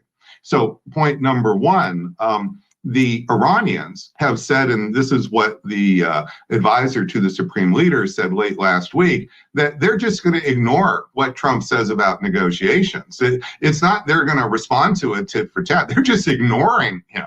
They don't think it has any reality, and they've laid out their demands in public, which means they're digging their heels in, and they don't really care what President Trump says anymore. At least that's what they've said, and their behavior would reflect that.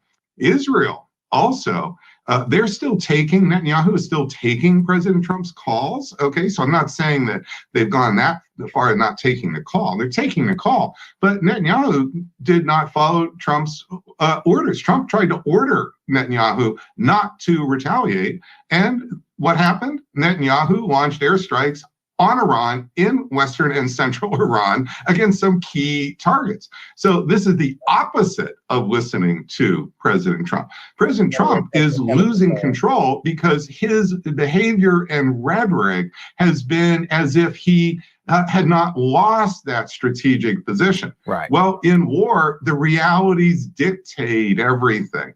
You can try to have your happy talk, and that's what President Trump is doing. But this is being ignored because the happy talk is irrelevant. We all see the realities, and that's true in much of the American public. That's true in the leadership, and that is why President Trump's words seem to have no reality to them. It's because there is no reality to his words, and we know this. How long has it been? Let me just ask you, and the listeners should ask, how long has it been that they have heard President Trump say that the negotiations with Iran are just about to be settled? Well, like I said, since March, guys, since March, this has been going on. But all right, guys, let's switch up the topic a little bit here, so we don't beat this topic to death. Let's get into something a little bit more, I guess, surprising. So, North Korea, the country that we pretty much sanctioned to death. I mean, well, we thought we sanctioned to death. Well, let's get into it, because apparently their economy is growing. But let's get into it.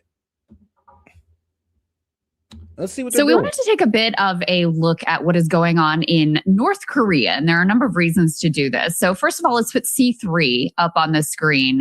Xi Jinping actually visited North Korea on Monday. This was a very significant visit. It's been quite a while since the Chinese leader has traveled to North Korea, and comes at a pivotal moment for obviously both China, but also for North Korea, led to several articles in major newspapers about what exactly is going on in that country. And perhaps surprisingly to a lot of American or Western viewers, they are economically doing quite well at the moment. So we can put C1 up on the screen. This was an article from the Wall Street Journal about the world's most surprising economic success story in North Korea. Effectively, what they lay out here is how the country was really struggling under the dueling challenges of COVID and also U.S. sanctions, of course, which are fairly devastating to the economy. And during COVID, they instituted a severe lockdown, really closed the borders. There was limited ability to get media in and know what's going on. There were some dissidents who left and were able to sort of tell the world about what was going on there. But by all accounts, a pretty severe. And this is what kills me. Because here's the thing, like, we put sanctions on this country, and we put sanctions on Russia, and we put sanctions, and we sanction a lot of countries to what we call economic death. But that's not actually really true. A lot of them just find a way to work around it, and they end up prospering further down the line. It takes a while to get used to it, but further down the line, they find a way. And this is what kills me about it, because all this does is pushes these countries to not use our dollar, which we need them to do. We need the world to use our dollar. We need to be the world reserve currency. And all sanctions do is, well, kind of push the reality of us losing that. Like, pushes it closer and closer to that being a reality. That's why I said we got to stop with the sanctions and just try something else, because all it's doing is causing distrust in our dollar and pushing countries outside of our world currency system or our world banking system, which is corrupt as hell, but it works in our favor somewhat. Well, you know what? I can't even say that. Honestly. But that's a whole nother topic. Crackdown that also entailed a crackdown on the black market sale of smuggled in goods as they look to transition the country to really focusing on and requiring that all goods that were sold internally would be through state sanctioned channels. Now, of course, in the immediate term, that caused a lot of hardship. But now what North Korea has done is they have partnered up with, they've long, had this partnership with China, and China continues to be sort of their most important ally and, providing them with a lot of trade goods and also aid. But they have now this very important partnership with Russia. They saw that there was a huge opportunity with Russia's war in Ukraine. And they not only sent troops as mercenaries to go and fight for Russia, many of whom died, but the state received payment for the fact that they sent these troops over on behalf of Russia. But they also have spun up factories and production to supply Russia with billions of dollars in munitions and have become very important to that war effort. They've taken that money that they've made through their partnership with Russia, and they have plowed that back into their own economy through major construction projects, through building out factories, not just in Pyongyang, but through focusing on infrastructure, something that we should have been doing, that Trump promised us to do, bringing back the factories and all that good stuff. I mean, what happened to that, guys? I mean, we're barely getting that. Apparently, war with Iran was just that important. More important than America first. More important to make America great again. So, hey, I don't know how MAGA reconciles with that. Still love y'all, but I just don't get it. I don't get it. Like I said, the man's walking backwards. But apparently, I'm un-American or I'm pro-IRGC for just pointing it out. Around the countryside that was much less developed. And apparently this whole direction saga is really bearing a lot of fruits. And over the past several years, GDP growth has been quite strong. It's still a country that suffers with a lot of poverty and also inequality between the leadership and between everybody else.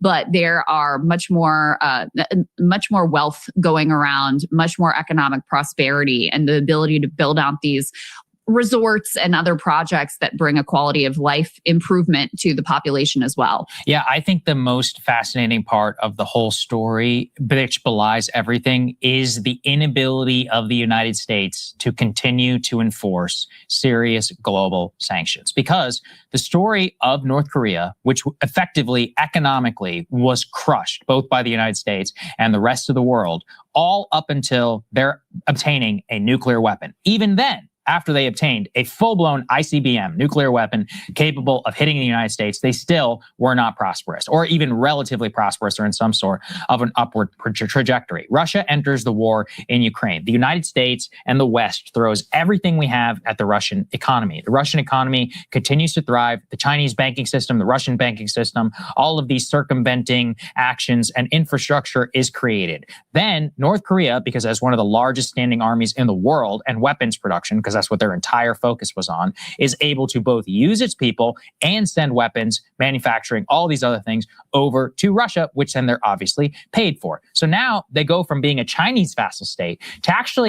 Yeah, and I mean, they're operating out of our system. Here's the thing to do, and now just through being close with China and Russia, they're able to prosper, and this is what this creates.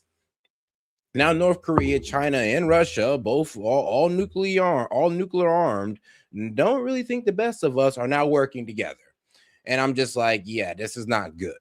And all it does is create this comfortability. Like, think about it, when you got two superpowers pretty much helping out this smaller power, this actually, like, it inspires countries to try to move outside of our banking system. Why? Because now they know there's another option. There's BRICS. We can go align with China and Russia, not have to deal with the aggressive Americans. Now, whenever the Americans tell us to do something, we don't do it. They're not dropping sanctions on us, and they won't be able to drop sanctions on us. We just tell them to kick rocks. And that's the problem with our sanctions too. We do use it to control countries, or try to control countries. Having something that another country wants, Russia, of who it has some reasonable relations. And in the meantime, China is also able to not only backstop their economy, but they're also able to bring in some goods and actually purchase some other types of goods and bootstrap some other industry inside of the country. The single most interesting part of the Wall Street Journal story is about housing, about how Pyongyang and North Korea has been able to build more new housing in a few year period than Los Angeles and something that we need to start doing. Isn't that crazy how everything North Korea is doing that we should honestly be doing right now? We should be doing all this right now. No war with Iran, none of that. Building infrastructure, building factories, and building houses. Why? Because it would help out the people. And I mean, trust me, Xi better help. I mean, yeah, not Xi, but Kim Jong-un better help out his people. That's the, I mean, if you want to keep up the worshiping and them not overthrowing his ass one day, he better make sure they living good. Chicago, just to demonstrate, by the way. You know, we need to put that same threat back on our government. The fear of being overthrown if you don't act right. Because it's kind of crazy how much people is living in complete, like, I don't know, destitute poverty, and nobody's risen up. I'm sorry, but if this was to happen in other countries, you know, their whole leadership would be executed by now. But it happens in America, and we just let the same guys back into office. We just vote them in to do us dirty again. Like, it's absolutely wild. I'm not saying that we need to get violent, but maybe we need to make a couple threats out here. What you can do if you want to do it, if you have the will to build, as they say. And so they're abundance pilled over there. Yeah, eat your heart out, Mr. Klein. Right, and this is a country which, you know, for years they said even had declining population because of malnutrition and famine and poverty. And when they have a little bit of money, they build. They're saying on the streets of North. Oh, guys, make sure to double tap that screen and like the video, guys. Let's get more people on the conversation by double tapping that screen or smashing that like button. Appreciate the support, guys. Korea, you're seeing BMWs, BYD, Chinese vehicles. But I think that the dual story of both Russia and China able to prop up their economy and actually make it not entirely miserable and fake in terms of the way that everybody remembers the Vice guide to North Korea that came out in 2006, 2007. I remember watching it when I was, that was genuinely creepy. This is under Kim Jong-il. This is, fake hotels, no guests. That's just not the case anymore. I mean, we have some of these images that are coming out of Pyongyang. And I mean, look, not the Pyongyang that we remember from the propaganda reels and others, even with the tightly controlled propaganda that they had on North Korea. It is pretty obvious that there has been a major increase in the quality of life on the street. And that is in no way diminishing the malnutrition, the starvation, and all of the other insanity that goes on inside of North Korea. But I just think it's actually a major story of U.S. sanctions. And something I emphasize here on the show all the time is if you have guns and... Hey, man, sometimes you got to make the dictatorship look pretty, man. Hey, look, it got to look good sometimes. Look at our guys in the Gulf. Sometimes the dictatorship got to look good. If you have bullets, and if you have oil, or in this case, you can sell bullets for oil or some sort of energy, you can survive a lot, actually, and nuclear weapons, obviously, on top of that. If you have those three, or two out of those three, you're going to be at least somebody to be reckoned with. And Kim Jong-un. Oh, man. All right, but let's get to the next video here. And here's the thing, though. I'm not trying to make this a whole Biden and Trump thing, to be honest with you. Why? Because both of them should have did this.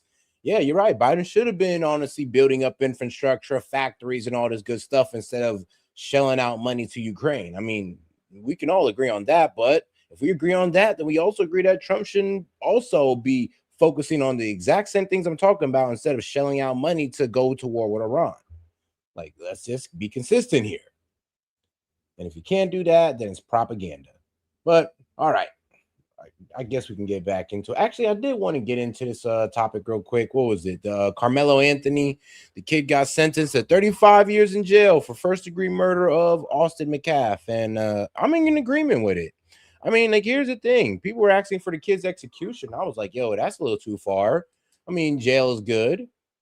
And then here's the thing. Even with the 35 years, people are still asking for this young man's execution and all this. I'm just like, all right, y'all going too far, okay?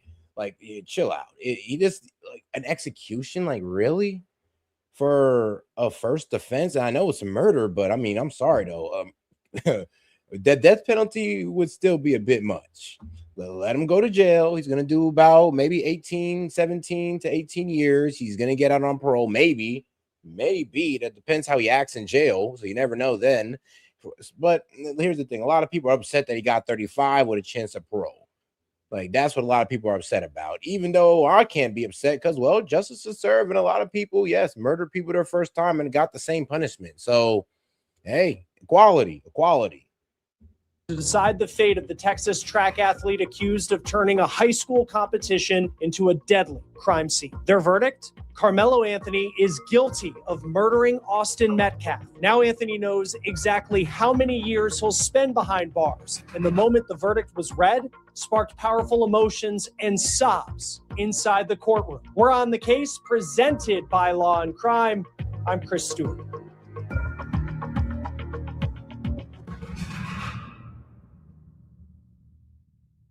Before we get started, I need to tell you about this app, Upside. It gets you cash back on everyday purchases like gas, groceries, and takeout. All you have to do is download Upside for free, claim an offer at one of their 100,000 plus locations, and pay like you normally would with your card. After that, you verify the purchase and you get money back. I use it when I get gas, or maybe I'm doing takeout one night. I search for offers on Upside. Then after I spend, money shows up in my app, and I just transfer it straight to my bank. Upside's frequent users earn an average of $254 back a year. So to Sorry. I was looking at the whole, what was it? The whole white jury claim and all this good stuff. Everybody said, oh, it was an all-white jury. Well, no, actually not really. Got a couple of Hispanic, couple Asian women in there, but no black people. And a lot of people were upset about that. They say it was heavily favored for the prosecution, but honestly, I think that he kind of got played on the defense because his family was taking a whole lot of donation money, but didn't hire the best lawyer. They hired a public defender, because apparently they were trying to save money. 99. But I mean, they were able to buy a nice house, though. Years. Today, jurors not only decided that Anthony was guilty of murder, but they also determined his sentence: 35 years in prison. He's now 19. He'll be in his mid-50s when he gets out. It was an intense day in court. Cody Thomas was there throughout the entire trial. I mean, and that, like I said, that's even if he serves the entire 35. Like I said, you can always get out on parole. And he's 19?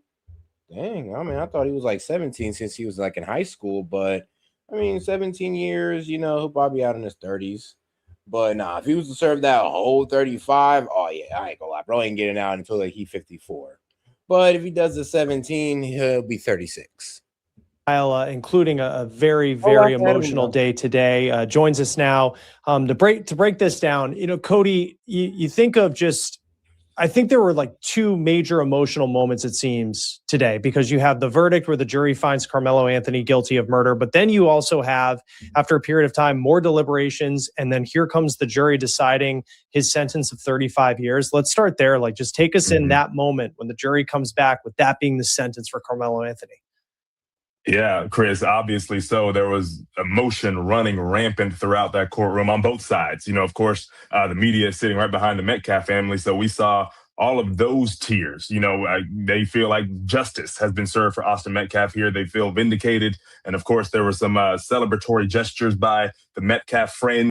And here's the thing, though. What was his defense? That he felt threatened because a group of guys walked up to him. So he just ended up stabbing the kid. And remember, he did make a threat towards Austin Metcalf, pretty much saying, touch me again and see what happens. Well, I mean, Austin didn't take that threat seriously. He touched him again. He rose up, stabbed him in the chest, and it ended up killing the young man. And the problem is they're trying to argue self-defense, but the problem with self-defense is that it all depends about proportionality and also meeting somebody with, equal force or close to equal force. Somebody comes at you with a knife, yeah, you can shoot them. But if somebody comes at you, barehanded, you can't shoot them.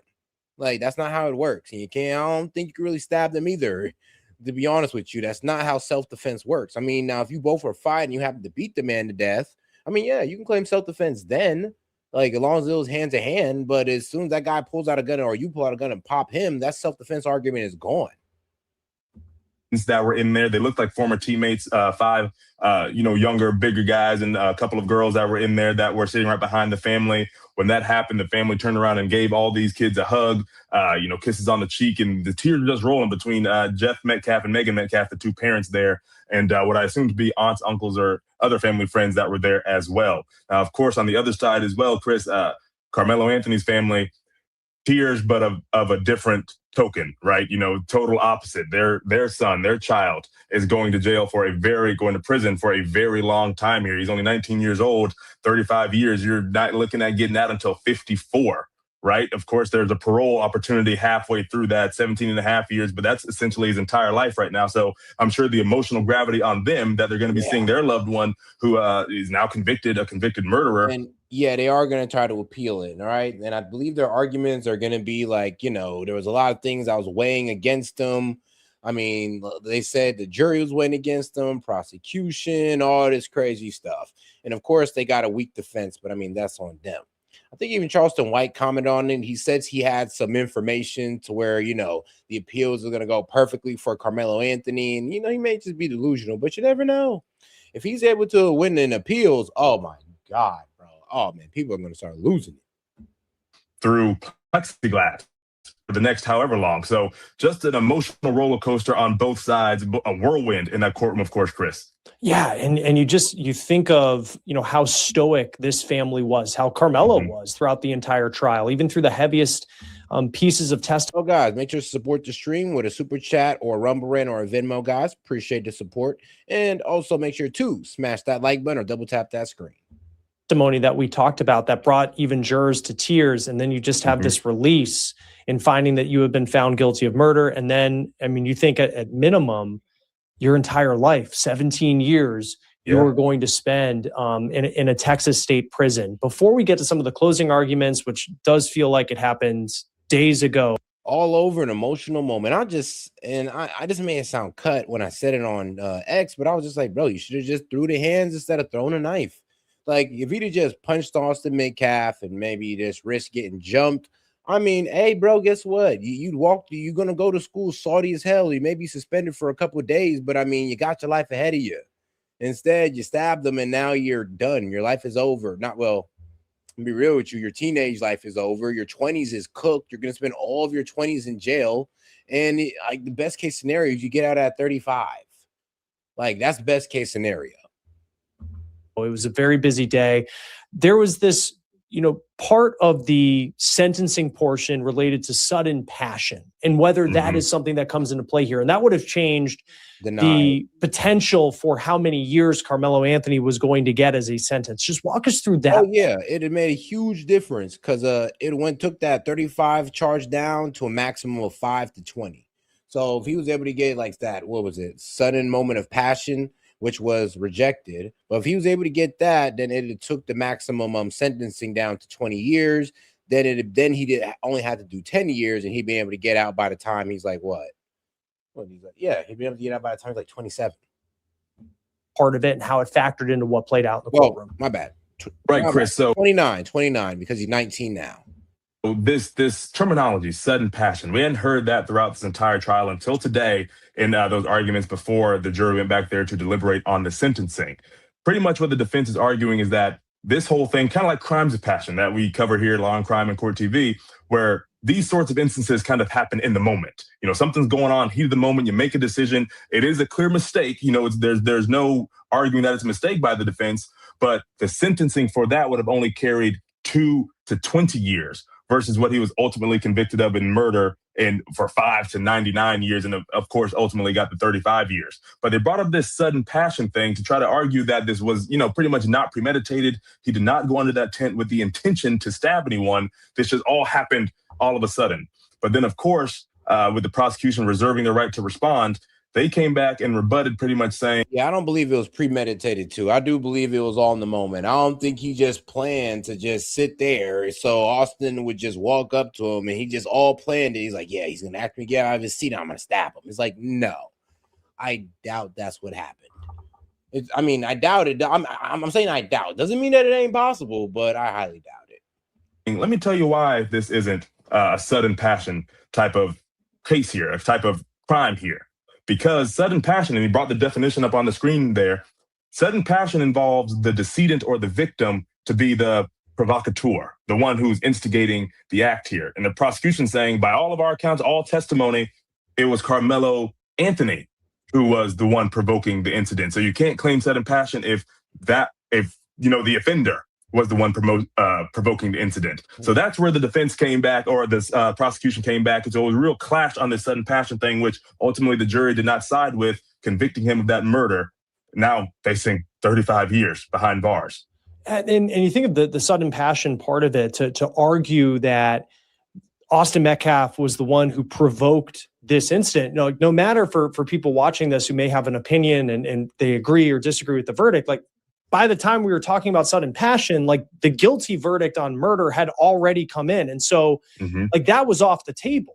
The jury had already kind of, we're past that point, it seems. I want to go to the closing arguments today before we get to just that moment. I'm sure just another major emotional moment when Carmelo Anthony is found guilty of murder. What did you make of the defense today? And when it came to the closing arguments before the guilty verdict today, what were kind of the bullet points of what they said in their final opportunity to address the jury? So they started off, Chris, by pretty much saying, we hadn't heard this before earlier in the trial, saying Austin Metcalf had no authority to remove Carmelo Anthony from that tent. He had all the right to say, get off from under the tent, but he had no authority to physically move him, to make him move. He should have went and got a coach or something. That's what they were pretty much saying. So that was the initial highlight, and that was the whole narrative. They're taking a preventative argument. Like, well, Austin didn't have to put himself in that situation to get stabbed because he could have just went and got a teacher. And I'm just like, yeah, true. But I mean, still, since things didn't take that, direction, which it did, but it didn't. It still doesn't mean that it was okay for him to stab him, like regardless of the preventative measures that could have been taken. They're pretty much their closing argument. And then, Chris, the biggest highlight to me towards the end, as they're trying to make headway with their closing argument here, was that we've heard about the hand in the bag situation with the phrasing, touch me and see what happens. What the defense attorney phrased or demonstrated, he was saying that he's giving the jury a scenario. And he was saying that if I have my hand in my bag, and I tell you I have something in it, something potentially harmful, and I'm telling you to not touch me, you call my bluff saying I don't have anything in it, and then you touch me, and then I pull the thing out and use it, that was a warning and not provocation. So that's how they pretty much ended their closing argument, to which the prosecution got up to their rebuttal and said, do not let the defense turn a threat into a warning. That was the opening line. Do not let them turn a threat into a warning. And then they walked through these 4 distinct reasons as to why this wasn't a self-defense case. One of them was, provoking. You can't claim self-defense by, provoking a situation. And then when, the opposing party retaliates and then you do something bad, you can't claim self-defense with that. They talked about the immediate necessity for the use of force. How immediate was it? Were you really fearing for your life? Was there an opportunity to run? They talked. It's a bit confusing on what would the difference between a threat and a warning, because if I threaten you, I'm basically warning you that I'm going to do something to you if you continue said action or can say whatever. Now, a warning, it's damn near like a threat. So I like, what type of legal jargon is that? It's like, don't turn a threat into a warning. Well, isn't a threat a warning? Maybe a more severe warning, maybe like the red alert, but it's still considered a warning. Talked about force disparity, and the prosecutor said that you could meet force with force, i.e. a shove with a shove. You can meet deadly force with deadly force, but you cannot meet normal force with lethal force. Pretty much showing one person had an edge up because they had a weapon while the other was unarmed. So they walked through a whole bunch of reasons as to why this was self-defense, Chris, and implored that, that the jury find Carmelo Anthony guilty, which now we know ultimately they did. Yeah, and there were some strong words from the prosecution in those closing arguments. Like I have here that just, him bluntly saying, the prosecutor, you don't get to meet a shove with a stab, especially if you provoke the shove. And I feel like that was kind of, and might be saying something obvious, like really at the heart of this trial, because, a lot that the defense talked about was kind of pushing back on the tent culture part of it with the prosecution, where on the state side of it, it was, well, if you're a member of the... But let's take a stroll on X. All right. We're going to stroll on X for a little bit and let's see what the public opinion is. So let's see here. Just now, Carmelo Anthony supporters says Carmelo should have killed Austin's twin brother Hunter as well. Eesh.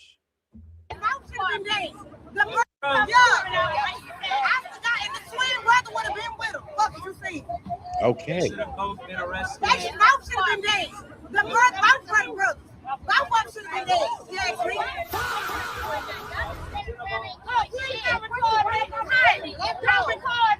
Here's the thing. A lot of them are just ignorant. They're just ignorant when it comes to the law and all of that good stuff. They don't understand, like, yo, that young man is in the wrong.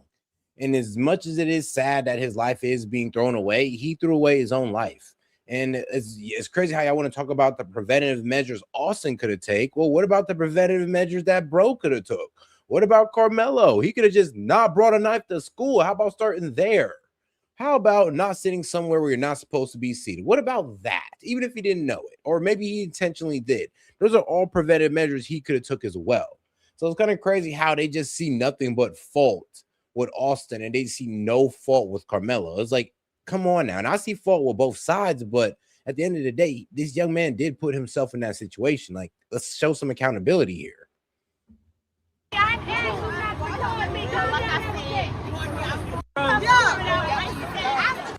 I ain't gonna lie, this lady might lose her job over that statement. I guess they made a, what was it? First trailer for the Carmelo Anthony simulator. Fuck around and find out edition. Night. And try to beat the. All righty. Well, let's look at it. Get out of here. Whoa. In Carmelo Anthony Simulator, you can solve problems with a knife, start a GoFundMe, and become a hero overnight. And try to beat the system. But once you're inside, the real punishment begins. Whoa. Carmelo.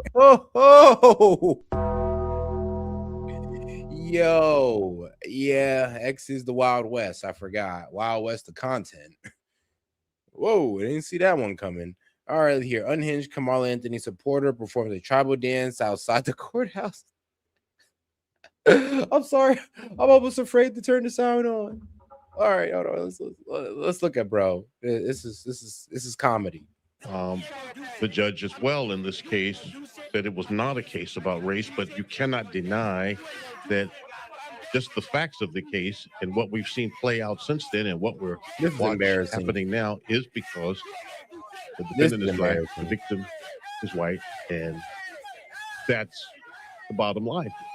But again, this is what I alluded to when I said this was brought out. What's it is really tough to actually share skin color with some of these people. I'll be so honest with you. It really is. I'm gonna be real with you. It's tough being black. You got people who act like this. It really is. Right beneath the surface. The judge as well in this case said it was not a case about race, but you cannot deny that just the facts of the case and what we've seen play out since then and what we're happening now is because. Yeah. Okay. All right. Let's see what Nick Fuentes got to say. Time of sudden passion. Let's get right into it. Like I said, we're just going to take a scroll on next. So, guys, like I said, any question, comments, jokes, or disagreements, you can go ahead and super chat it in. Appreciate the support. Let's keep it going. The jury could have instead convicted him of the lesser offense of manslaughter or deeming the killing a crime of sudden passion, which would have given Mr. Anthony a much lower sentence, but they did not. And thank God they didn't. Finally, some accountability. I saw this and it's a huge relief. Let's say that. It is a relief that this animal that took the life of a handsome, young, white guy with his whole life ahead of him, it is a relief that this piece of human garbage was held accountable. Because it wasn't a crime of sudden passion. It wasn't manslaughter. It was murder. He brought a knife to a track meet. Who does that? Yeah, but the premeditated part, dog, that's the one you got to prove. And there's no way to prove premeditated. Like, honestly, he could have just got, like I said, scared as soon as these guys walked over and said, hey, get up out that seat. And that's when his whole situation could have started. He didn't just wake up this morning and just say, you know what, I'm going to catch me a body. Now, that's not how it went, or that's not how I believe it went. But that's how a lot of people are trying to paint it for some reason. And here's the thing. Like, justice has been served. He's being held accountable. So, I mean, what is all this of wanting this kid to be dead and wanting him to have a longer sentence? Like, guys, like, come on now. Is this really about justice, or is this about your honestly sick wanting for more punishment? or a sick bloodlust that you kind of have, because like the whole death penalty argument is like, Jesus, yeah, seeming a bit bloodthirsty there. And it's a huge relief. Let's say that. It is a relief that this animal that took the life of a handsome young white guy with his whole life ahead of him, it is a relief that this piece of human garbage was held accountable. Because it wasn't a crime of sudden passion. It wasn't manslaughter. It was murder. He brought a knife to a track meet. Who does that? Who are these people in our cities, in our communities, in our schools, with our families, your children? Who does that? He brought a pocket knife to a track meet. He's in the wrong place. He's asked politely to leave. He gets shoved. He escalates it to lethal force. People like this do not belong in our. And that's kind of where he low-key loses the self-defense argument. Like I'm saying, if somebody meets you with hands, then you got to meet them back with hands. If you turn up and just stab them with a knife or shoot them with a gun, you kind of lose that self-defense argument. Like, just keeping it real with you. And that's what a lot of people don't want to accept. I guess a lot of people want to relate it to the cops. Like, whoa, what about the cops when they shoot unarmed people? Well, you got to go case by case, because a lot of the cops sometimes shoot people because they believe they're armed. But in this case right here, like I said, he was met with hands.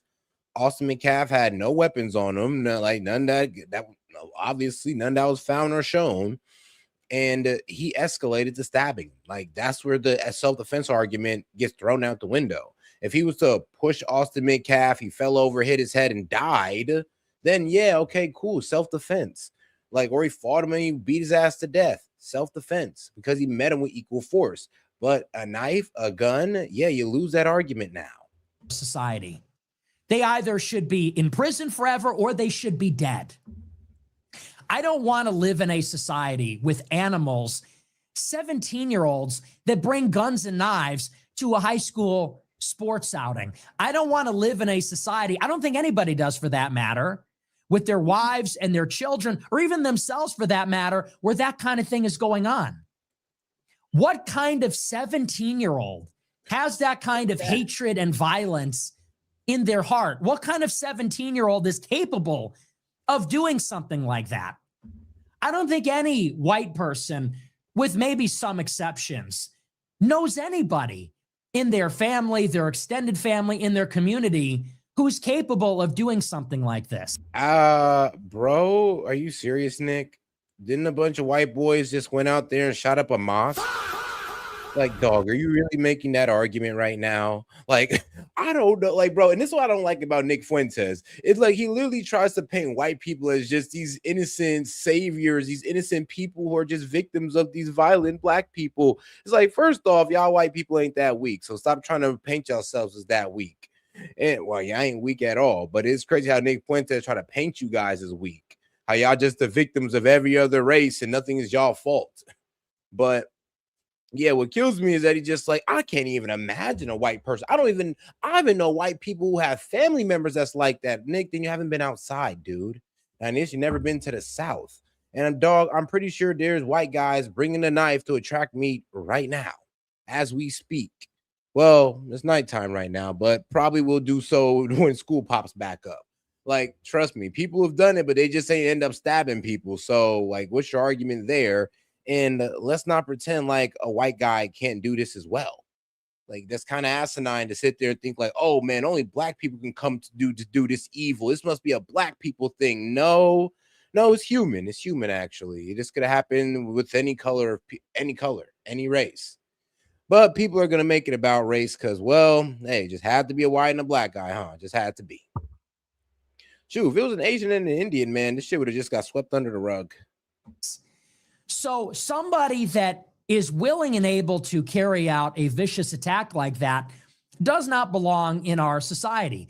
He should not be going to college.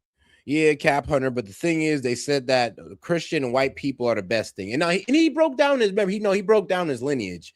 He's they both broke down their lineage, by the way. They basically called themselves Nick Fuentes. So yeah, they had a little bit of Hispanic in them, but they were predominantly white and Christian. And they say white people and Christians are the best thing on earth. It's in their manifesto. So I guess shout out to white people and Christians. College, he should not be living a life, making a family of his own, having kids, God forbid.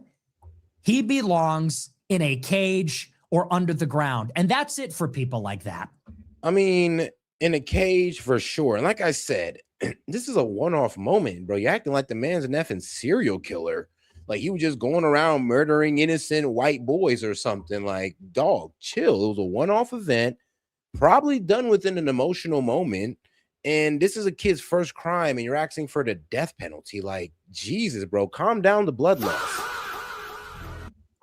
The only reason they sentenced him to 35 years with the possibility of parole is because he was charged as a minor, and so he's ineligible for a life sentence.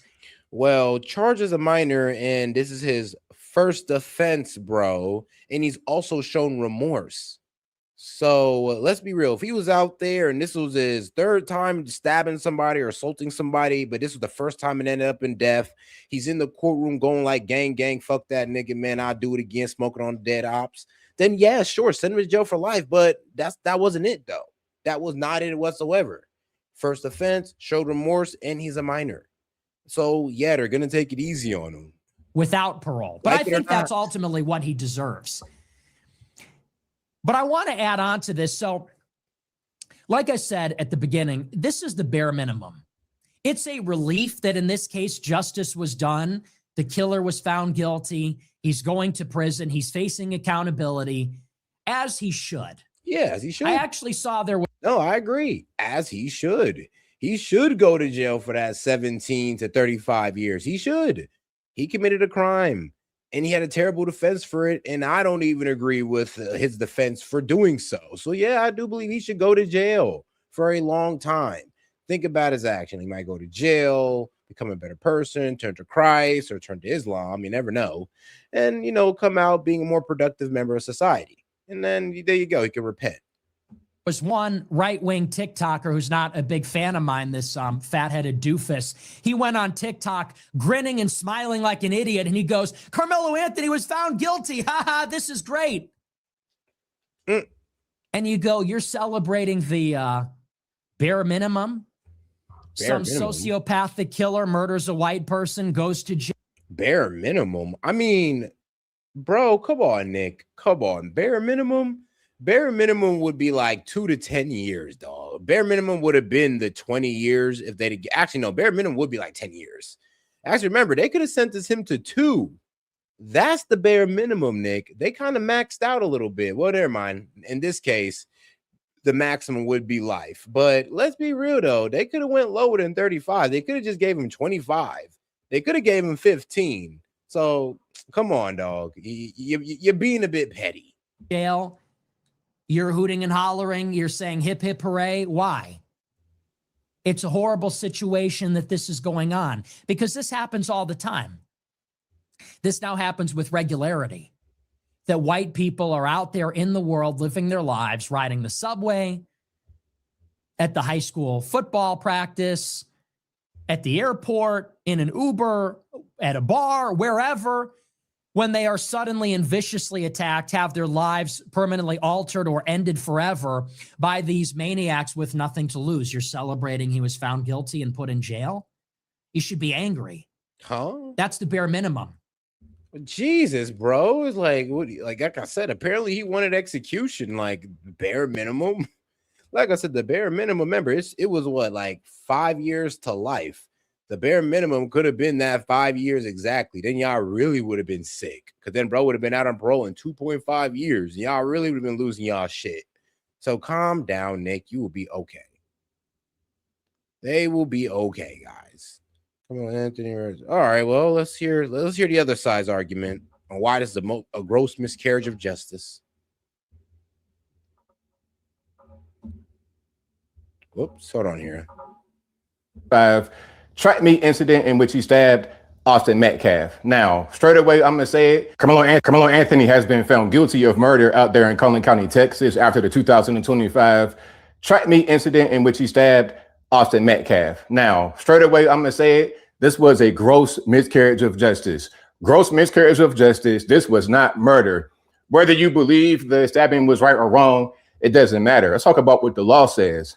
The law says that you must intentionally or knowingly cause someone's death. I know he didn't get hit with murder. He got hit with manslaughter.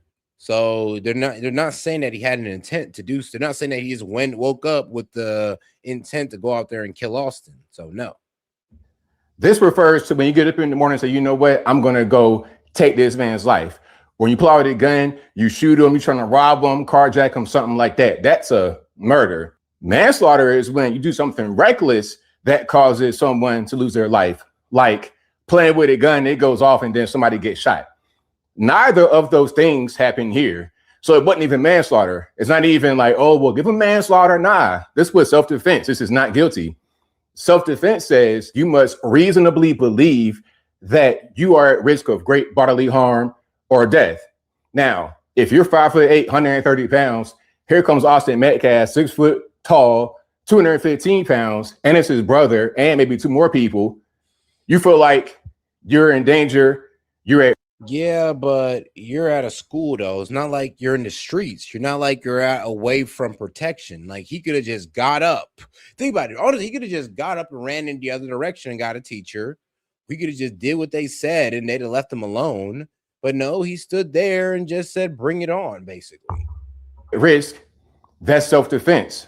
Just like with Trayvon Martin, Zimmerman said, I was getting beat up too much by Trayvon Martin. So I had to pull my gun and shoot him, and he beat it. There's been countless cases like this, and it wouldn't matter the color. If it was 2 black kids attacking little white boy, and then he takes one of their life, oh well, because you can't go putting your hands on people, you can't go assaulting people, and then claim to be the victim. I don't know where they do that at. I don't know what part of the country you guys are in, what part of the world you guys are in.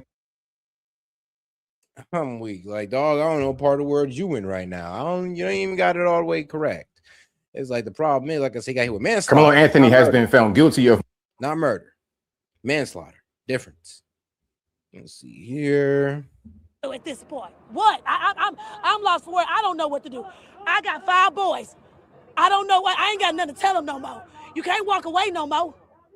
Rest in peace, Trayvon Martin. No, he had the option to walk away. He didn't do it. What do you want us to do? Walk away. What do you want us to do at this point? What? I'm lost for words. I don't know. No, that's the thing. Bro didn't walk away. What do you be what we want you to do? Though that's still what we're telling y'all. Y'all don't listen. Y'all niggas is ignorant. Y'all don't fucking listen to y'all hard-headed. Like we tell y'all what the fuck to do, and you still don't do it. And then you want to pretend like you did do it. Like, nigga, no, I'm done. I'm done. I have an opinion here. I don't have an opinion. I don't have an opinion here. Just like Carmelo was doing. I'm glad you just said that. That's what Carmelo was doing. Protecting his motherfucking self. I don't have an opinion. I don't have an opinion here. Okay. By far, actually. So you're from the motherland, born in Africa. Hold on.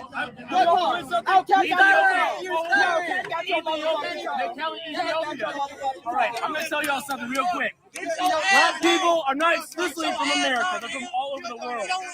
All over the world. They're from Africa, Australia, Great Britain, not just from America. Oh, that's a death threat. That's a death threat, right? Get on video. That's a death threat. What'd he say? He said I'm going to do this to you. What does that mean? Huh? I'm from Africa. I'm blacker than all of you. By far, actually. So you're There's 15 scientists who are missing or dead, and these are just the ones that have friends and family. Let's be honest, scientists usually roll a little bit solo, you know. There's probably others who are like, oh, that guy's gone. I forgot about that guy. Most notable case, an Air Force general. He went missing from his house in New Mexico, which is probably not a safe place to live if you're trying to get away from aliens. He left his keys, his wallet, his phone, who does that, and his prescription glasses. And I know you're like, was he wearing contacts? No, glasses, people, back me up. I'm wearing contacts right now. You do not leave your house without your glasses, your contacts, or LASIK, okay? I would rather be dead than leave the house without my glasses, which means this guy either got snatched up out his house or he knew the aliens were gonna help him see. It was one of those two things. Now here's the even weirder part. He left with a gun and no glasses. No sight, all bullets. Pop, pop, pop, pop, pop. Maybe he was applying for ice. I don't know. And then they found his clothes a mile away from his house. Basically, he's out there naked with a gun somewhere, right? Which maybe that's what the aliens are into. I don't know. Maybe that's what happens when the aliens are like, meet me around the corner. They're like, all right, cool. I'm going to come with a jacket. And my phone's like, you know the rules, buddy. You bring your Glock and you take off your pants. We want to see Glocks and Cocks out here. Because maybe it's like they beam you up and like that's what they need for like the magnet or something like that. They know what's the metal in the gun. So he's like, take me. Then a scientist disappeared while she was hiking with her friends. One of her friends just like went around the corner to take a piss and came back and she was gone. Only her hat was left there. The weirdest part about this, the police came and they brought dogs. They followed her scent and it ended at the hat, which only can mean. All right. Sorry about that, guys. Had some technical difficulties back here. But let's get right back to it, though. Sorry, man. But, these guys wilding out over this case is embarrassing, honestly. It's embarrassing. It's definitely embarrassing. Goal, 1.3 million. They raised 600,000 and gave this young man a very, very, they gave him a public defender. I'm like, maybe they'd have spent a little bit more on defense. They'd have did better. I'm saying that because I want to. Lives don't matter. Fuck white lives. How about that? I'm saying that because I want to play these games. Y'all want to play these crackhead games, so I'm gonna play them. Fuck white lives. How about that? I hate white people. I like pussy.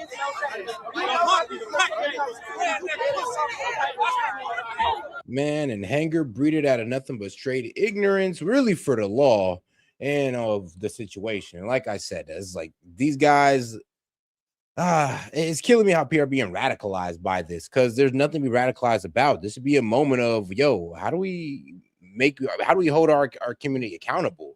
Why did why did Carmelo Anthony think that was a okay thing to do? Like, maybe we should do a little bit of a psychological, dissection of that. Like, I don't know. I feel like we're missing something here. We're missing the point, and we're missing the point. Instead, we're being outraged over nothing, in my opinion. Like, I just don't see it. I really don't understand what's there to be outraged about. Like, it went exactly how it was supposed to go. Like, how did you niggas think this was going to end? I really want to know.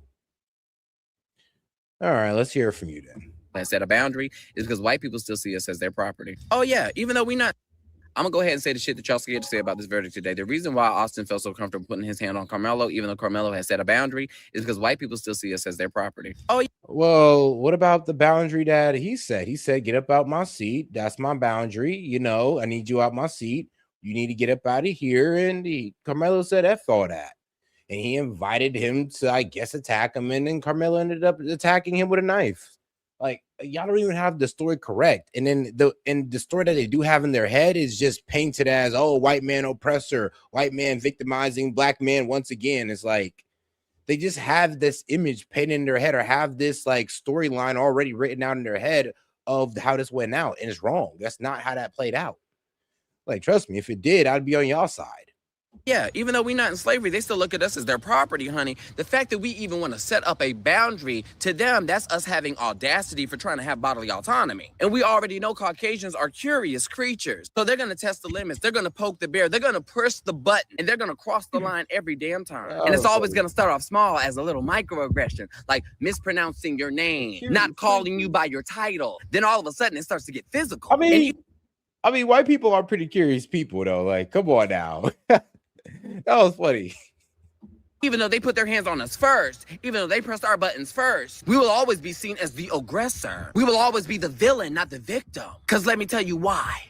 Because being black and existing is a form of resistance to these white supremacists. Oh my God. No, bro. Being black and existing is honestly not resisting these white supremacists. Being black and educated is, being black and well-spoken is, being black and, I don't know, like good with your hands is, being black and not being a stereotypical nigga is, that's beating the white supremacists. This BS you doing right here with the victim mentality, you're doing exactly what they want you to do. They're literally sitting there in their ivory tower somewhere with millions of dollars just laughing at your dumb ass and your victim mindset. Like, yes, they're still focused on the white man while we sit there and drain all their resources. Yes, it's like, you stupid ass niggas. Every system that they set in place was meant for us to fail, but yet we have prevailed. We still find joy, even though we're faced with injustice. We still find hope when things are hopeless. Let me say this in closing. I swear to God, everybody want to be a Malcolm X or Martin Luther King. Well, none of y'all can be Malcolm X, but everybody want to be a Martin Luther King, social justice warrior ass, Dr. Umar Wakanda ass nigga. That's all everybody want to be out here. No substance or anything like that. Just really no information, not really speaking off any facts, just speaking off emotions and just trying to sound inspirational. But instead, you sound like a misinformed dumbass. But all right, though, I guess we're going to go ahead and end it on this one, guys. Oh, yeah, make sure to follow me on X as well. Yeah, I know we're also live on X. So make sure to follow me there. Appreciate the support, guys. I'm going to catch you guys on the next one. Peace. Noah! Larry, what the hell are you doing? Larry! Larry, you can't just... Larry! Oh, are you all right? How did... Larry!